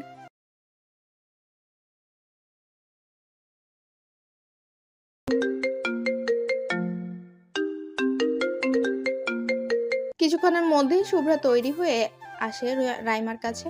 দিদি কথা জিজ্ঞেস করায় রাইমা বলেছে ওর বাড়ির সামনে থেকে ওকে নিয়ে নিবে। মাথা ব্যথা থাকায় প্রথমে যেতে বারণ করতে চেয়েছিল শুভ্রা, কিন্তু রাইমা বাসায় চলে আসার কারণে আর না করতে পারেনি। গাড়িতে চোখ বন্ধ করে বসে আছে শুভ্রা, যার ফলে দেখতে পেল না অদিতির বাড়ি পেরিয়ে এসেছে তারা। রাইমা একটা স্বস্তির নিঃশ্বাস ছাড়লো। অন্তত অদিতিকে কেন নিল না এই প্রশ্নের উত্তর দিতে হলো না তাকে। শুভ্রাকে না জানিয়েই নিয়ে যাচ্ছে সে। বেশ কিছু সময় পর গাড়ি থেমে যায়। চোখ খুলে শুভ্রা দেখতে পায় একটা ফাঁকা জায়গায় গাড়ি থামিয়েছে। অচেনা জায়গা মনেই হলো শুভ্রার। রাইমার দিকে তাকাতেই দেখতে পেল রাইমা আগে থেকে তার দিকেই তাকে। এটা কোন জায়গা আর অদিতি কোথায়? নাম আগে, তারপর বলছি। নেমে পড়লো শুভ্রা। সাথে সাথে রাইমা ড্রাইভারকে বাড়ির দিকে নিয়ে যেতে বলল। কয়েক সেকেন্ডের মধ্যে এই শুভ্রার সামনে থেকে রাইমা গাড়ি নিয়ে চলে গেল। কিছু বুঝে উঠতে পারলো না শুভ্রা তাকে কেন এখানে একলা রেখে চলে গেল। এসব আকাশ পাতাল ভাবনার মাঝে অতি চেনা পরিচিত গম্ভীর পুরুষালী কণ্ঠ শুনতে পেল শুভ্রা। অবাক হয়ে পেছনে ঘুরতেই দেখতে পেল তার মন্ত্রীমশাইকে। গাড়িতে হেলান দিয়ে দুহাতে বুকের সাথে ভাঁজ করে দাঁড়িয়ে আছেন তিনি। মুখে শোভা পাচ্ছে গাম্ভীরতা। সবকিছু বুঝতে পারলো শুভ্রা। আরহাম এক দৃষ্টিতেই তাকিয়ে আছে শুভ্রার দিকে। শুভ্রার ফোলাফোলা মুখশ্রী অদ্ভুত মায়াময় লাগছে তার কাছে। বাচ্চা বাচ্চা দেখা যাচ্ছে। সাধারণের মধ্যেই একটা নীল রঙের থ্রি পিস পরে আছে, চুলগুলো বেনুনি করে সামনে রাখা। তাতেও যেন উজ্জ্বল ফর্সা মেয়েটাকে আরো মারাত্মক সুন্দর লাগছে তার কাছে। এই যে মন্ত্রীমশাই, কোথায় হারিয়ে গেলেন? শুভ্রা যে তার সামনে এসে কখন দাঁড়িয়েছে বুঝতেই পারেনি আরহাম। শুভ্রার কথায় দৃষ্টি সরিয়ে এদিক ওদিক তাকাতে থাকে। নিজের কাজে নিজেই বিরক্ত হলো আরহাম। সে তো এসেছে শুভ্রাকে শাস্তি দিতে, কিন্তু এভাবে মুগ্ধতা ছড়াচ্ছে কেন শুভ্রার প্রতি? নিজেকে গম্ভীর করে নিল আরহাম। গাড়িতে ওঠো। শান্ত কণ্ঠ কিন্তু শুভ্রার কাছে ভয়ঙ্কর শোনালো। কেন কোনো প্রশ্ন করার সাহস পেল না সে। আরহাম একা এসেছে, সাথে কোনো ড্রাইভার নেই, তাই ভদ্রমেয়ের মতো ড্রাইভিং সিটের পাশেই বসলো শুভ্রা। পেছনে বসলে যদি সিনেমার মতো ধমক দিয়ে বলে, আমাকে কি তোমার ড্রাইভার মনে হয়, অসভ্য মেয়ে। শুভ্রাকে উঠতে দেখে নিজেও ড্রাইভিং সিটে বসলো আরহাম। কোনো রকম কথা না বলে গাড়ি চালাতে শুরু করলো। শুভ্রা চুপচাপ বসে আছে। মন্ত্রী যে তার উপর খুব ক্ষেপে আছে বেশ ভালো করেই জানে সে, তাই আর কথা বলল না। বেশ কিছু সময় ধরে অনুভব করছে তার মাথা ব্যথা ধীরে ধীরে কমে যাচ্ছে, শান্তি পাচ্ছে এখন। আরহাম আর চোখে শুভ্রার দিকে তাকাচ্ছে। মেয়েটা জানলা দিয়ে বাইরের প্রকৃতি অনুভব করছে। এতে যেন আরো রাগ বাড়ছে আরহামে। সে এখানে বসে আছে, তাহলে তাকে না দেখে বাইরের দিকে কেন দেখবে? একটা ফার্ম হাউসের সামনে এসে গাড়ি জোরে ব্রেক কষে আরহাম। শুভ্রা চমকে যায়, নিজেকে সামলে নেয়। আর একটু হলে সামনের দিকে বাড়ি খেত। শুভ্রাকে কিছু বলার সুযোগ না দিয়ে আরহাম নেমে পড়ে গাড়ি থেকে। গটগট পায়ে ভেতরে চলে যায়। শুভ্রা হতভম্ব হয়ে ঠায় বসে আছে। একজন মধ্যবয়স্ক লোক এসে শুভ্রাকে বাড়ির ভেতর নিয়ে যেতে শুরু করে। লোকটার নাম আবুল, এই ফার্ম হাউসের কেয়ারটেকার। বেশ মিশুক। বৌমা আহো, ভিতরে আহো। আবুল চাচা। শুভ্রা ভেতরে পা রাখতে না রাখতে আরহামের চিৎকার শুনতে পেল। শুভ্রা কিছুটা ভয় পেয়ে গেল, হঠাৎ এমন চিৎকার করায়। পাশেই আবুল মিয়া মুচকি হাসছে। বৌমা, বাপজান ওই যে ওই ঘরটায় আছে, আপনি যান, ডাইকতেছে আপনারে। দোতলা বিশিষ্ট বাড়িটি বাইরে থেকে যতটা সুন্দর দেখা যায়, ভেতরটা তার থেকেও কয়েক গুণ সুন্দর। প্রতিটা আসবাবপত্র সুন্দরভাবে সাজানো, ঝকঝকে। দেখে বোঝাই যাচ্ছে সব সময় পরিষ্কার রাখা হয়। উপরের মাঝের একটা রুমের দিকে ইশারা করে বলল আবুল মিয়া। আমাকে তো ডাকেনি, আপনাকে ডেকেছে চাচা। আরে বৌমা, আপনি জানতো, আপনারে ওই ডাইকতেছে। দুরু দুরু বুক নিয়ে ঘরটার দিকে যেতে শুরু করলো শুভ্রা। হঠাৎ অজানা কারণে ভয় হচ্ছে মন্ত্রী মশাইকে। অদ্ভুত শিহরণ বইছে সারা শরীরে। দরজার কাছে এসে দাঁড়ায় শুভ্রা। দরজা ধাক্কানোর আগেই খুলে যায়। দৃশ্যমান হলো আরহামের সুদর্শন মুখশ্রী। দুজনের মধ্যে এক হাতেরও দূরত্ব নেই। শুভ্রা মুগ্ধ নয়নে দেখছে মন্ত্রী মশাইকে। হয়তো ফ্রেশ হয়ে এসেছে তিনি। মুখে গুটি গুটি ফোঁটা পানি জমেছে। লম্বা চুলগুলোর মধ্যে কিছু চুল ঝুঁটি থেকে বেরিয়ে এসেছে, ভেজা থাকায় মুখের সাথে লেপ্টে গেছে। ডান দিকের ভ্রু উপরে থাকা কালো কুচকুচে তিলটা ফর্সা মুখে অসম্ভব সৌন্দর্য ফুটিয়ে তুলেছে। হয়তো ওই ঠোঁটে একটু হাসির রেখা থাকলে আরো ভয়ঙ্কর সুন্দর করে তুলতো। আচ্ছা, উপন্যাসে সবসময় নারীর সৌন্দর্যের বর্ণনা দেওয়া হয়, কখনো কি পুরুষের সৌন্দর্য কেউ নিখুঁতভাবে অবলোকন করেছে? করলে হয়তো মুগ্ধ হয়ে পুরুষের সৌন্দর্য বর্ণনা করত। পুরুষের সৌন্দর্য যে ভয়ঙ্কর সুন্দর তারা কি জানে? এই যে আমার মন্ত্রী মশাই, আমার একান্ত ব্যক্তিগত পুরুষটা ভয়ঙ্কর সৌন্দর্যের অধিকারী। বেলা প্রায় গড়াতে চলেছে, হালকা অন্ধকারও নেমেছে চারিদিকে। ফার্ম হাউসটি শহর থেকে অনেকটা দূরে ফাঁকা একটা জায়গায়, যার ফলস্বরূপ কোনো রকম কোলাহল নেই। শান্তিপূর্ণ জায়গাটা একদম নিস্তব্ধ হয়ে আছে। বিছানায় দুহাতে মুখ ঢেকে বসে আছে শুভ্রা, পারছে না মাটির সাথে মিশে যেতে। এখনই যদি মাটি ফাঁক হয়ে যেত তাহলে হয়তো এক সেকেন্ডও দেরি করতো না, সাথে সাথেই মাটিতে ঢুকে পড়তো। কোনো রকমেই নিজেকে স্বাভাবিক রাখার চেষ্টা চালাচ্ছে সে, কোনোভাবেই লজ্জা প্রকাশ করতে চাইছে না। কিন্তু যতই হোক সেও তো একজন নারী। সামনে আরহাম ঠোঁটে বাঁকা হাসি নিয়ে ডিভানে বসে আছে, আপাদমস্তক দেখছে তার একমাত্র বিয়ে করা বউকে। এরই মধ্যে তীব্র আওয়াজে ফোনটা বেজে ওঠে আরহামের। ফাহিম কল দিয়েছে। ভাই, কোথায় আপনারা? কেন? বৌনি কখন ফিরবে? আসলে সবাই তো জানে বৌনি রাইমা ম্যামের সাথে গিয়েছে, আর এখন অন্ধকার নেমেছে, তাই সকলের টেনশন হচ্ছে। ফিরবে না আজকে? কি? চেঁচানোর কিছু হয়নি এতে। আমার একমাত্র বিয়ে করা বউ আমার সাথে থাকবে, তাতে সমস্যা কি? ফিরবে না আজকে। বাড়িতে বলে দে তাদের একমাত্র মেয়ে তাদের একমাত্র জামাইয়ের সাথে আছে। শুভ্রা এই সময় অবাক হয়ে দেখছিল তার মন্ত্রীমশাইকে। কি অবলীলায় তাকে বারবার বউ বলছে, কিন্তু এখানে থাকতে হবে শুনে তড়িৎ গতিতে নিজের জায়গা ছাড়ে। আরহামের কাছে গিয়ে ফোনের কাছে মুখ নিয়ে ফাহিমকে বলে সে আসছে বাড়িতে।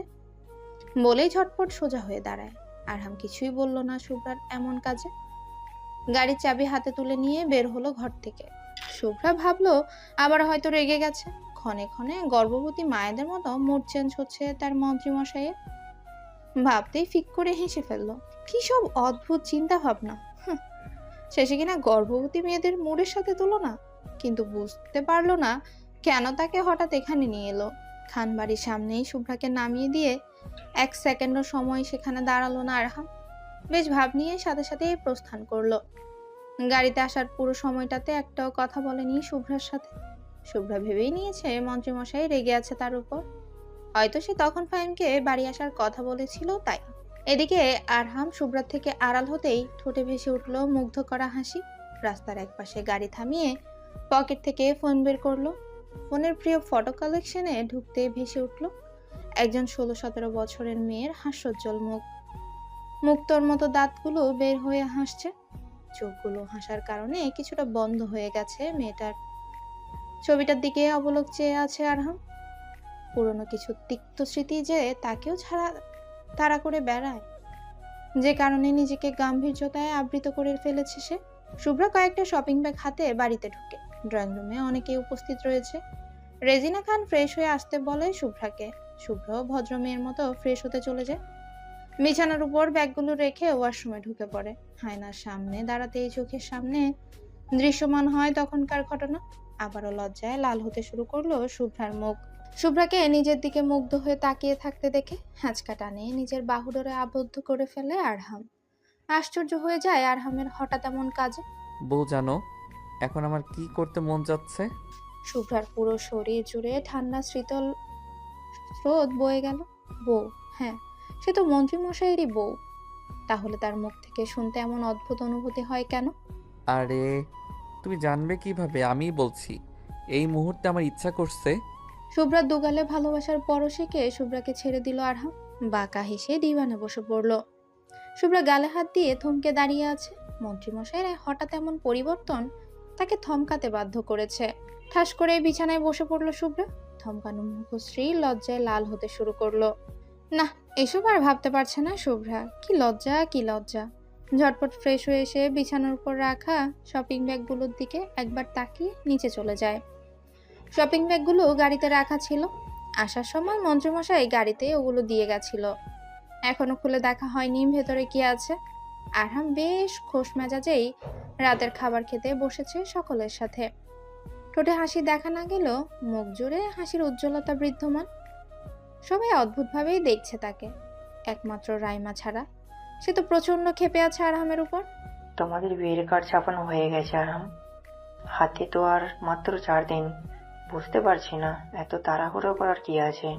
বাবা, অনেক কারণ আছে, যেটা বলছি সেটাই করো। মিডিয়াতে জানাতে হবে না, যতই হোক মন্ত্রী আরহামের বিয়ে। এসব বিষয়ে চাপ নিতে হবে না বাবা। মিডিয়ার মানুষগুলো হচ্ছে মিষ্টিতে বসা মাছিগুলোর মতো, ওরা ঠিক গন্ধ পেলে নিজেরা এসে বসবে। কেউ আর কিছু বলল না, সকলেই চুপচাপ খেয়ে নিল। আরহাম রাইমার হাতে নিজের কার্ড ধরিয়ে দিল। রাইমা খুশি আর দেখে কে, নাচতে নাচতে ঘরে চলে গেল। যাক, তার তো কোনো কিছু পেল। আগামীকাল এই কার্ডের সব টাকার 12টা বাজিয়ে ছাড়বে শপথ করে শুতে গেল। আরহাম নিজের ঘরে থাকা বড় ছবিটার সামনে এসে দাঁড়ালো। ছবিটার এক জায়গায় কারো ঠোঁটের ছাপ বিদ্যমান, লিপস্টিক লাগানোর কারণে হয়তো ছাপটা পড়েছে। সেদিনের পর আর ছবিটাতে কাউকে হাত দিতে দেয়নি আরহাম। নীলিমা শিকদার যখন এসেছিলেন আরহামের ঘর পরিষ্কার করতে, তখনও দেয়নি সে। আরহামের ফোনে কোনো কিছুর নোটিফিকেশন আসায় চেক করলো, কিছু ছবি পাঠানো হয়েছে তাকে। আরহাম জানতো এমন কিছু হবে, কিন্তু অপর প্রান্তের মানুষটা যে এবার নিজের ফাঁদা পাতে নিজেই পড়ে গেল। হয়তো তাড়াহুড়োয় ভুলে গিয়েছিল সে কোন নাম্বার থেকে টেক্সট করেছে। আরহাম নাম্বারটা ফাহিমের কাছে টেক্সট করে ঘুমোতে গেল। আজকে তার মেজাজ বেশ ফুরফুরে। খেলা তো এবার জমবে। ইস, এত কিছু করেও সেই বুদ্ধিহীনের প্রমাণ দিলি তো। আহারে বেচারা, চালিয়ে যা, কতক্ষণ পারিস তোর এসব বুদ্ধিহীন কাজ। কোথায় বিয়ে করেছি, বউ হয়েছে, তাকে নিয়ে একটু ভাববো, একান্ত সময় কাটাবো, কিন্তু তোর জন্যে সেটাও হচ্ছে না। আজকের সময়টাও মাটি করে দিলি। বউ আমার কি না কি ভাবলো, তার মন্ত্রীমশাই কেন তাকে হঠাৎ ফার্ম হাউসে নিয়ে গেল আর আসলো। আগে তোকেই সরাতে হবে, না হলে বউয়ের সাথে শান্তিতে একটু রোম্যান্সও করতে পারবো না। তুই তো দেখি কাবাবের মধ্যে হাড্ডি হয়ে যাচ্ছিস। রাতের খাবারের পর ঘরে এসে শুভ্রাকে শপিং ব্যাগগুলোর কথা বেমালুন ভুলেই গিয়েছে। ব্যালকনিতে দাঁড়িয়ে রাতের চন্দ্রবিলাস করছে সে। কেউ যে তাকে দেখছে বেশ ভালোই বুঝতে পারছে সে। মানুষটিকে জ্বালাতে ফোন থেকে মন্ত্রীমশাইয়ের ছবি বের করে মুগ্ধতার সহিত দেখতে শুরু করলো। শুভ্রাকে এত সময় টেলিস্কোপ দিয়ে খুঁটিয়ে খুঁটিয়ে দেখতে থাকা মানুষটির রাগেই শরীর জ্বলে যাচ্ছে। রেগে বোম হয়ে ফিরে গেল নিজ নীড়ে। শুভ্রা যখন দেখলো দূরে দাঁড়িয়ে থাকা গাড়িটি চলে গেল, তার মুখে বিস্তৃত হলো অদ্ভুত হাসি। ফোন করলো কাউকে। যাচ্ছে, তেমন কিছুই করবি না, হালকা করে একটু আপ্যায়ন করবি। ওপাশ থেকে কি বললো শোনা গেল না, কিন্তু শুভ্রার ঠোঁটে লেগে থাকা হাসি আরো প্রসারিত হতে গেল। সন্তর্পণে ঘর থেকে বের হয়ে স্টোর রুমের দিকে চলে গেল। মিডিয়ার রীতিমতো ঝড় শুরু হয়েছে। সবগুলো নিউজ চ্যানেলে একটাই খবর হেডলাইন হিসেবে দেখা যাচ্ছে, আগামী শুক্রবার মন্ত্রী আরহাম শিকদার বিবাহিত জীবনে পদার্পণ করতে চলেছেন। শিল্পপতি মিস্টার আজমল শিকদারের নাতি, বর্তমান দায়িত্বপ্রাপ্ত মন্ত্রী আরহাম শিকদার আগামী শুক্রবার তার অবিবাহিত জীবনের ইতি টানতে চলেছেন। জানা গেছে শিল্পপতি মিস্টার ইশতিয়াক খানের একমাত্র নাতনি শুভ্রা ইবনাত খানের সাথেই তার বিয়ে। দেশের বিশিষ্ট দুই শিল্পপতির নাতি নাতনির বিয়ে হয় আগামী শুক্রবার। বেশ জাঁকজমকের সাথে এই কাজ সম্পন্ন করা হবে। শহরের সব থেকে বড় কমিউনিটি সেন্টারে এই বিয়ের জন্য সিলেক্ট করা হয়েছে। দেশের মান্যগণ্য ব্যক্তিবহুল উপস্থিত থাকছেন এই বিয়েতে। বেশ কড়া নিরাপত্তার ব্যবস্থা করা হয়েছে। শিকদার বাড়ি সাজানোর কাজ শুরু হয়ে গেছে। মন্ত্রী আরহাম শিকদারের বিয়েটা চারটিখানি কথা নয়, বেশ জাঁকজমকের সাথেই সাজানো হচ্ছে বাড়ি। হাতে তো খুব বেশি সময় নেই, তাই বেশ তাড়াহুড়োয় সব কাজ করা হচ্ছে। আরহাম নিউজ দেখছিল, ঠোঁটের কোণায় তার এক চিলতে হাসি। বার কয়েক শুভ্রা ইবনাত খান নামটা উচ্চারণ করলো। আসাদ শিকদার এসে বসেন ছেলের পাশে, সাথে হাতে বিয়ের কার্ড বিদ্যমান। বেশ বিরক্ত তিনি ছেলের কাজে, এত তাড়াতাড়ি করে সবকিছু করতে হচ্ছে। জোরে একটা শ্বাস ফেলে কয়েকটা কার্ড ছেলের দিকে এগিয়ে দেন। এগুলোর মধ্যে কোনটা বাছাই করব বলো। আমাকে দেখানোর কি আছে, তোমার যেটা ভালো মনে হয় সেটাই করো। তোমার ছেলের বিয়ের কার্ড যেটা পছন্দ করবে সেটাই হবে, কিন্তু একদম সুন্দরটাই চাই। মন্ত্রী আরহাম শিকদারের বিয়ের কার্ড অবশ্যই সুন্দর হতে হবে, আর তোমার যা পছন্দের অবস্থা, আমার মাকে ছাড়া তো ভালো জিনিস জীবনেও পছন্দ করতে পারোনি। যাই হোক, তোমার যেটা পছন্দ হয় সেটাই সিলেক্ট করো। আসাদ শিকদার ছেলের কথায় তেতে ওঠেন। এটা তাকে প্রশংসা করা হলো নাকি ঠান্ডা মাথায় অপমান করা হলো? ছেলেটা তার সব কিছুতেই নিখুঁতভাবে করে, তাই বলে বাবার পছন্দের অপমান? না, এটা কোনোভাবেই মানা যায় না। এর একটা হেস্তনেস্ত করতেই হবে আজকে। সব সময় তার সাথে এভাবে কথা বলতে পারে না সে। বন্ধু ভাবে নাকি তাকে? হুম। আরাম, কি বলতে চাইছো তুমি? আমার পছন্দ খারাপ? ভুলে যেও না আমি তোমার বাবা। আমাকে কি তোমার বন্ধু মনে হচ্ছে? বাহ বাহ, শিল্পপতি আসাদ শিকদার পাল্টি খাচ্ছে। আপনি নিজেই তো সব সময় বলেন আরহাম আমি তোমার বন্ধুর মতো, সব কিছু আমার সাথে শেয়ার করবে। এখন আবার কি হলো? কপাল চাপড়ান আসাদ শিকদার। কখনোই তিনি আরহামের সাথে পেরে ওঠেনি। ছেলেটা সব কথার যুক্তি যেন ঠোঁটের আগায় লেগে থাকে। বেশ বড়সড় একটা ধমক দেওয়ার প্রস্তুতি নেন আসাদ শিকদার। আজকে তিনি ছেলেকে হার মানিয়েই ছাড়বে। মুখ খোলার আগে আজমল শিকদারের কথায় চুপসে যান তিনি। আজমল শিকদার তাকে ধমক দিয়েছে। এই বয়সেও বাবার ধমক শুনতে হয় নিজের ছেলের জন্য। হায় কি কপাল তার। বাবাকে তিনি এখনো প্রচন্ড ভয় পায়। তিনি ভেবে পান না তার ছেলে তার মতো হলো না কেন। হতাশ তিনি। বাবার জন্য ছেলেকে কিছু বলতেও পারেন না। মাঝে মাঝে আসাদ শিকদারের বলতে ইচ্ছে করে, বাবা, তোমার নাতি তোমাদের ছেলের মতো হলো না কেন? এই যেমন আমি তোমাকে বাঘের মতো ভয় করি, কিন্তু তোমার নাতি আমাকে বিড়ালের মতো মনে করে। তোমার মতো হতে হলো কেন? দুটা বাঘের মাঝে আমি ছোট্ট একটা বিড়াল ছানা। কোথায় ভেবেছিলাম আমাকে ভয় দেখিয়ে তোমার কেমন লাগবে সেটা ছেলেদের মাধ্যমে অনুভব করব, কিন্তু সেগুলো বালি। মুখটা কাঁচোমাচো করে বসে থাকেন আসাদ শিকদার। ড্রয়িং রুমে উপস্থিত সকলেই ওনার অবস্থা দেখে মুখ চেপে হাসেন। আজমল শিকদার আরহামের আরেক পাশে বসেন। দাদু ভাই, এই মিডিয়ার তো দেখি ঠিকই মৌমাছির মতো মধুতে এসে বসলো। দাদু পুরোটা আর কোথায় বসতে পারলো? এক অংশে বসেছে। অবশ্যই ঠিকই বলছো, পুরো মধু গিলতে পারলে তো তৃতীয় বিশ্বযুদ্ধ লাগিয়ে ফেলতো। এদের চোখ কান হচ্ছে বাজ পাখির মতো, তা সামলালে কি করে? কি দাদু, এটা কোনো প্রশ্ন করলে তুমি? তুমি অবশ্যই সব জানো, তাহলে জিজ্ঞেস করার কি হলো? নাকি তোমার ছেলের মতো তোমারও বুদ্ধি লোপ পেয়েছে? আসাদ শিকদার কটমট করে তাকায় আরহামের দিকে। তাতে কোনো প্রতিক্রিয়া হলো না আরহামের। এখন এখানে থাকলে তার মান ইজ্জত নিয়ে না আবার টানাটানি হয়, তাই রেগে দাঁত কিটমিট করতে করতে চলে গেলেন তিনি। আরহামকে শিক্ষা দেওয়ার জন্য মাথায় নতুন বুদ্ধি খেলা করছে। বাঁকা হেসে তিনি আরহামের দিকে তাকিয়ে, যার অর্থ আমারও সময় আসবে। আরহাম মৃদু হাসি। বাবাকে জ্বালাতে তার বেশ ভালোই লাগে। দাদু, চাচা জানরা কখন আসবে? এই তো বিকেলের মধ্যে বাংলাদেশে ল্যান্ড করবে। তোমার বিয়ের খবর জানানোর পর থেকে আসার জন্য মারিয়া হয়ে উঠেছি। নিতুল আর তোমার চাচা জানরা তো বেশ এক্সাইটেড তোমার বিয়ে নিয়ে, কিন্তু নেহা। শুনতে চাই না দাদু, তুমি বেশ ভালো করেই জানো নেহাকে আমি রাইমার মতোই দেখি। ওর সব ছেলে মানুষই দেখার সময় আমার নেই। বয়স তো কম হলো না, বিয়ে দিচ্ছ না কেন? তুমি বেশ ভালো করেই জানো নেহা কোনো বিয়ে করছে না। মেয়েটা পাগলামি শুরু করেছে। তোমার বিয়ের কথা শুনে নিতু নাকি সামলিয়েছি। বলতে বলতে চুপ হয়ে যান আজমল শিকদার। নীলিমা শিকদারের রাগ হচ্ছে নেহার কথা শুনে, তবুও চুপ করে আছেন তিনি। আরহাম আর কোনো কথা বলল না। ধীরে ধীরে হাত মুষ্টিবদ্ধ হচ্ছে তার। এত সকালে কোথায় যাচ্ছিস রাইমা? মামিমা, শপিংয়ে যাব। এত সকালে? এখনো তো শপিং মল খোলেনি মনে হচ্ছে। মামিমা, ভার্সিটি তো যাচ্ছি না, তাই একটু ফ্রেন্ডের সাথে ঘোরাঘুরি করে শপিংয়ে যাব। আচ্ছা শোন, আজকে শপিংয়ে যাওয়ার দরকার নেই, বিয়ের শপিং তো করতেই হবে। আর তোর ছোট মামাইরা বিকালের মধ্যেই চলে আসবে। নেহা আর মিতুলকে সাথে করে একসাথেই যাওয়া যাবে। শুভ্রাদেরও আসতে বলতে হবে। মাথা নাড়ায় রাইমা। শপিং তো অজুহাত, সে তো ফাইমের সাথে দেখা করতে বেরিয়েছে। মন খারাপ করে সোফায় বসে পড়ে। শুভ্রার নাম শুনতে আরহাম তার মাকে উদ্দেশ্য করে বলে, মা তোমরা যেও, তোমার বৌমাকে যেতে হবে না। কি বলছিস এসব? বিয়ের কোণে শপিং করবে না? আমি তো না বললাম, আর কোনো প্রশ্ন শুনতে চাচ্ছি না এই বিষয়ে। আসছি আমি। বেরিয়ে গেল আরহাম। নীলিমা শিকদার কিছুই বলতে পারলো না। কোনোভাবেই তিনি ছেলের এই কথার সাথে তাল মেলাতে পারলেন না। বিয়ের কোণে নাকি শপিং করবে না। কি আজব চিন্তাধারা তার ছেলের। রাইমা জানে আরহাম এটা কেন বলল। কালকে সে আরহামের হাতে শপিং ব্যাগ দেখেছিল, হয়তো বা বউয়ের জন্যই শপিং করেছে। ভাবতেই মিটিমিটি হেসে ফেলল। যাই হোক, তার নিরামিষ ভাইটা আমিষ হচ্ছে। ভার্সিটিতে যাওয়া হবে না শুনেই ফুরফুরে মেজাজের 12টা বেজে গেল শুভ্রার।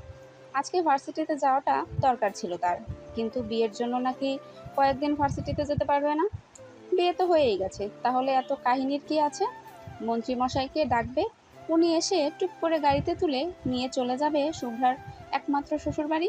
কিন্তু না, এখন নাকি আবার পুরো বাংলাদেশকে জানিয়ে বিয়ে করতে হবে। তার উপরে আবার এই বিয়ের খবর মিডিয়াতে যাওয়ার পর থেকেই বিভিন্ন সোশ্যাল সাইটে নানা রকমের কথা হচ্ছে।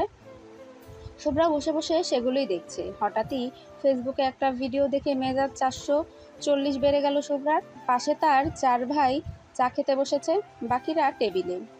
এর কত বড় সাহস, আমাকে নিয়ে ট্রোল করছে, এই শুভ্রাকে নিয়ে ট্রোল করছে। পাটকাঠি কোথাকার, ফু দিলে উড়ে যাবে। সে নাকি শুভ্রা ইবনাত খানকে ট্রোল করে। চিৎকার করে বলছে শুভ্রা। সবেমাত্র চা মুখে দিয়েছিল ফারহাদরা। বোনের এমন চিৎকারে চা মুখ দিয়ে ছিটকে পড়ে যায়। গোল হয়ে বসার কারণে একে অপরের গায়ে উপড়ে পড়ল। নাক ছিটকায় শুভ্রা।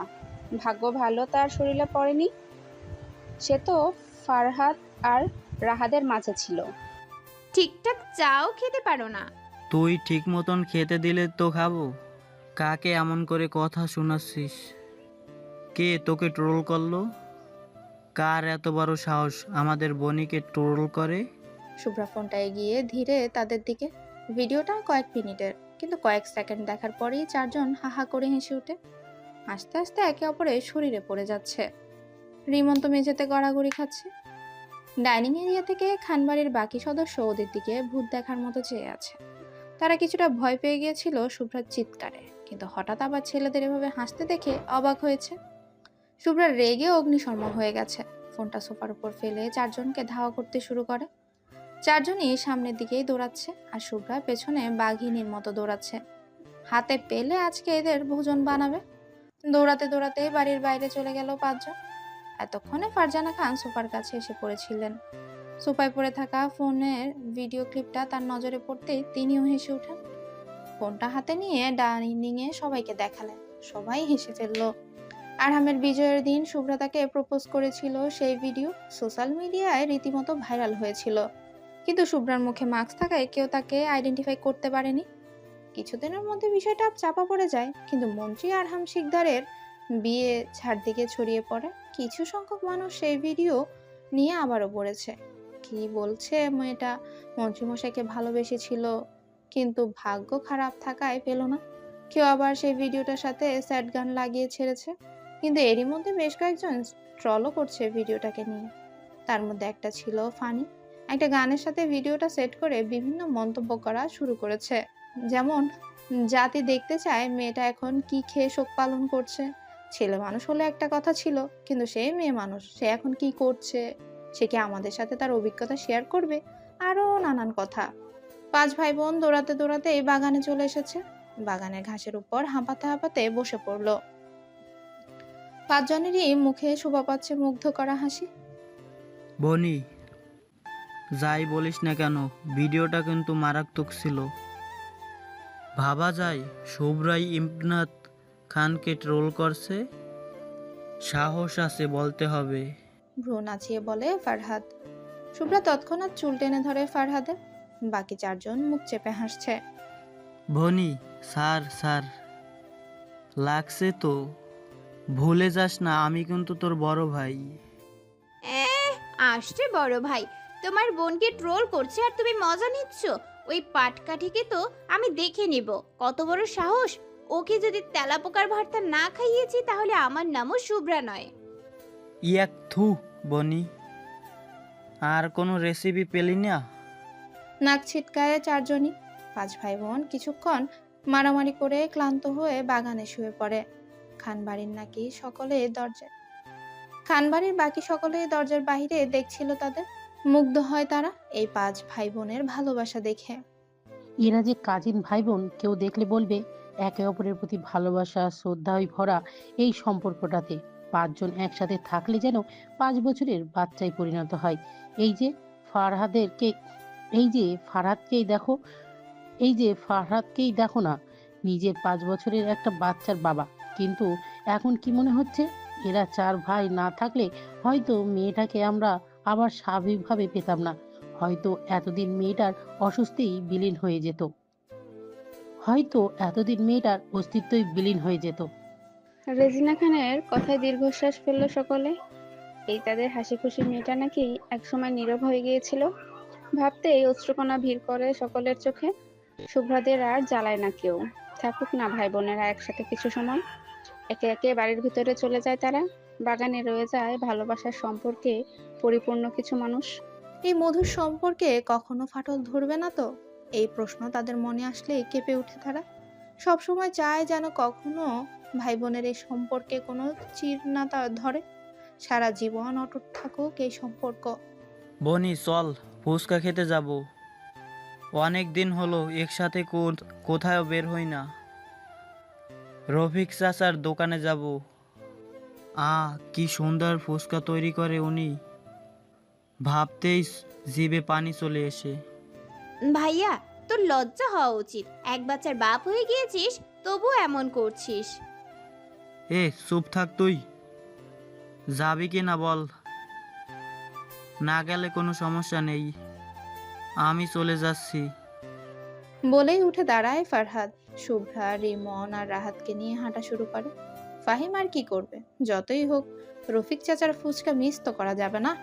তাই সেও চলতে শুরু করলো তাদের সাথে। আরহামের সামনে মাথা নিচু করে দাঁড়িয়ে আছে কয়েকজন গার্ড। ভয়ে শরীর কাঁপছে তাদের। এই বুঝি তাদের উপর দিয়ে ঝড় চলে যাবে। অগত ঝড়ের প্রস্তুতি নিচ্ছে তারা। আজ ফাহিম স্যার থাকলে হয়তো বেঁচে যেত। খুব করে চাইছে এ সময় ফাহিম চলে আসুক, কিন্তু ভাগ্য বুঝে আজকে তাদের সহায় হলো না। আরহামের হুঙ্কার শুনে থরথর করে কাঁপা কাঁপা শুরু হয়ে গেল তাদের। গর্ধবের দল, তোরা এরকম ভুল কি করে করতে পারিস? ভুল করার জন্য কি তোদের ট্রেনিং দেওয়া হয়েছে? তোদের চোখ কিভাবে ফাঁকি দিল ও? Answer me. আসলে বস, আরহাম অগ্নিদৃষ্টি নিক্ষেপ করে গার্ডদের লিডার শুভর দিকে তাকায়। শুকনো ঢুক গিলে শুভ। আজকে কেউ তাদের বাঁচাতে পারবে না আরহামের হাত থেকে, সেটা বেশ বুঝতে পারছে। তাদের সামান্য ভুলের কারণে আজকে তাদের আরহামের এই ভয়ানক রূপে শিকার হতে হচ্ছে। আরহামের এই রূপ দেখার চেয়ে ভালো শুভর ইচ্ছা করছে নদীতে ঝাঁপ দিতে। এবারের মতো মাফ করে দিন বস। এই যে নিজের মাথা ছুঁয়ে কথা দিচ্ছি, আর কখনো এমন হবে না। আমরা বুঝতে পারিনি যে কখন ম্যাম আমাদের চোখ এড়িয়ে চলে গেছে। ঠিকঠাকভাবেই নজর রেখেছিলাম। ড্যামিট, তাহলে কি এখন জলজান্ত মানুষ হঠাৎ উধাও হয়ে যায় তোদের সামনে থেকে? ভয়ে ভয়ে কথাটা বলল শুভ। বাকি গার্ডরা আরহামের ভয়ে থাকলেও শুভর অবস্থা দেখে তাদের পেট ফেটে হাসি আসতে চাইছে। সব সময় তাদের উপর দাপট দেখায়, কিন্তু বস সামনে আসলে সব হাওয়া ফুস হয়ে যায়। আরহাম কিছু একটা ভাবে।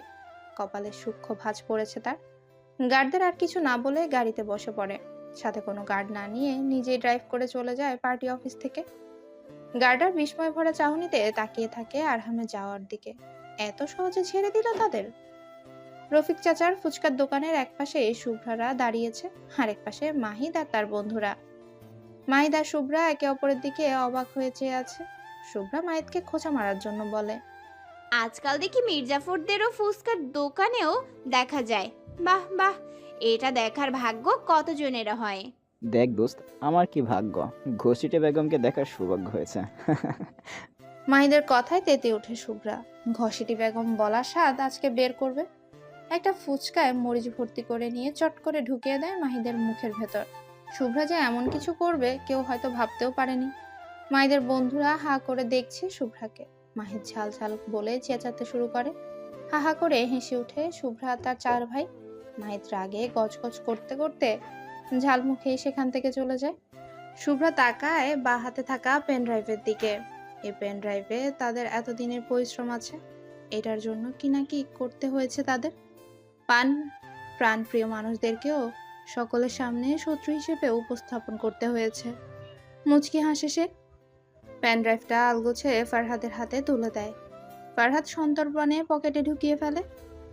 শুভ্রা 4 ভাইয়ের দিকে তাকিয়ে বিজয়ের হাসি হাসে। তারাও শুভ্রার সাথে তাল মিলায়।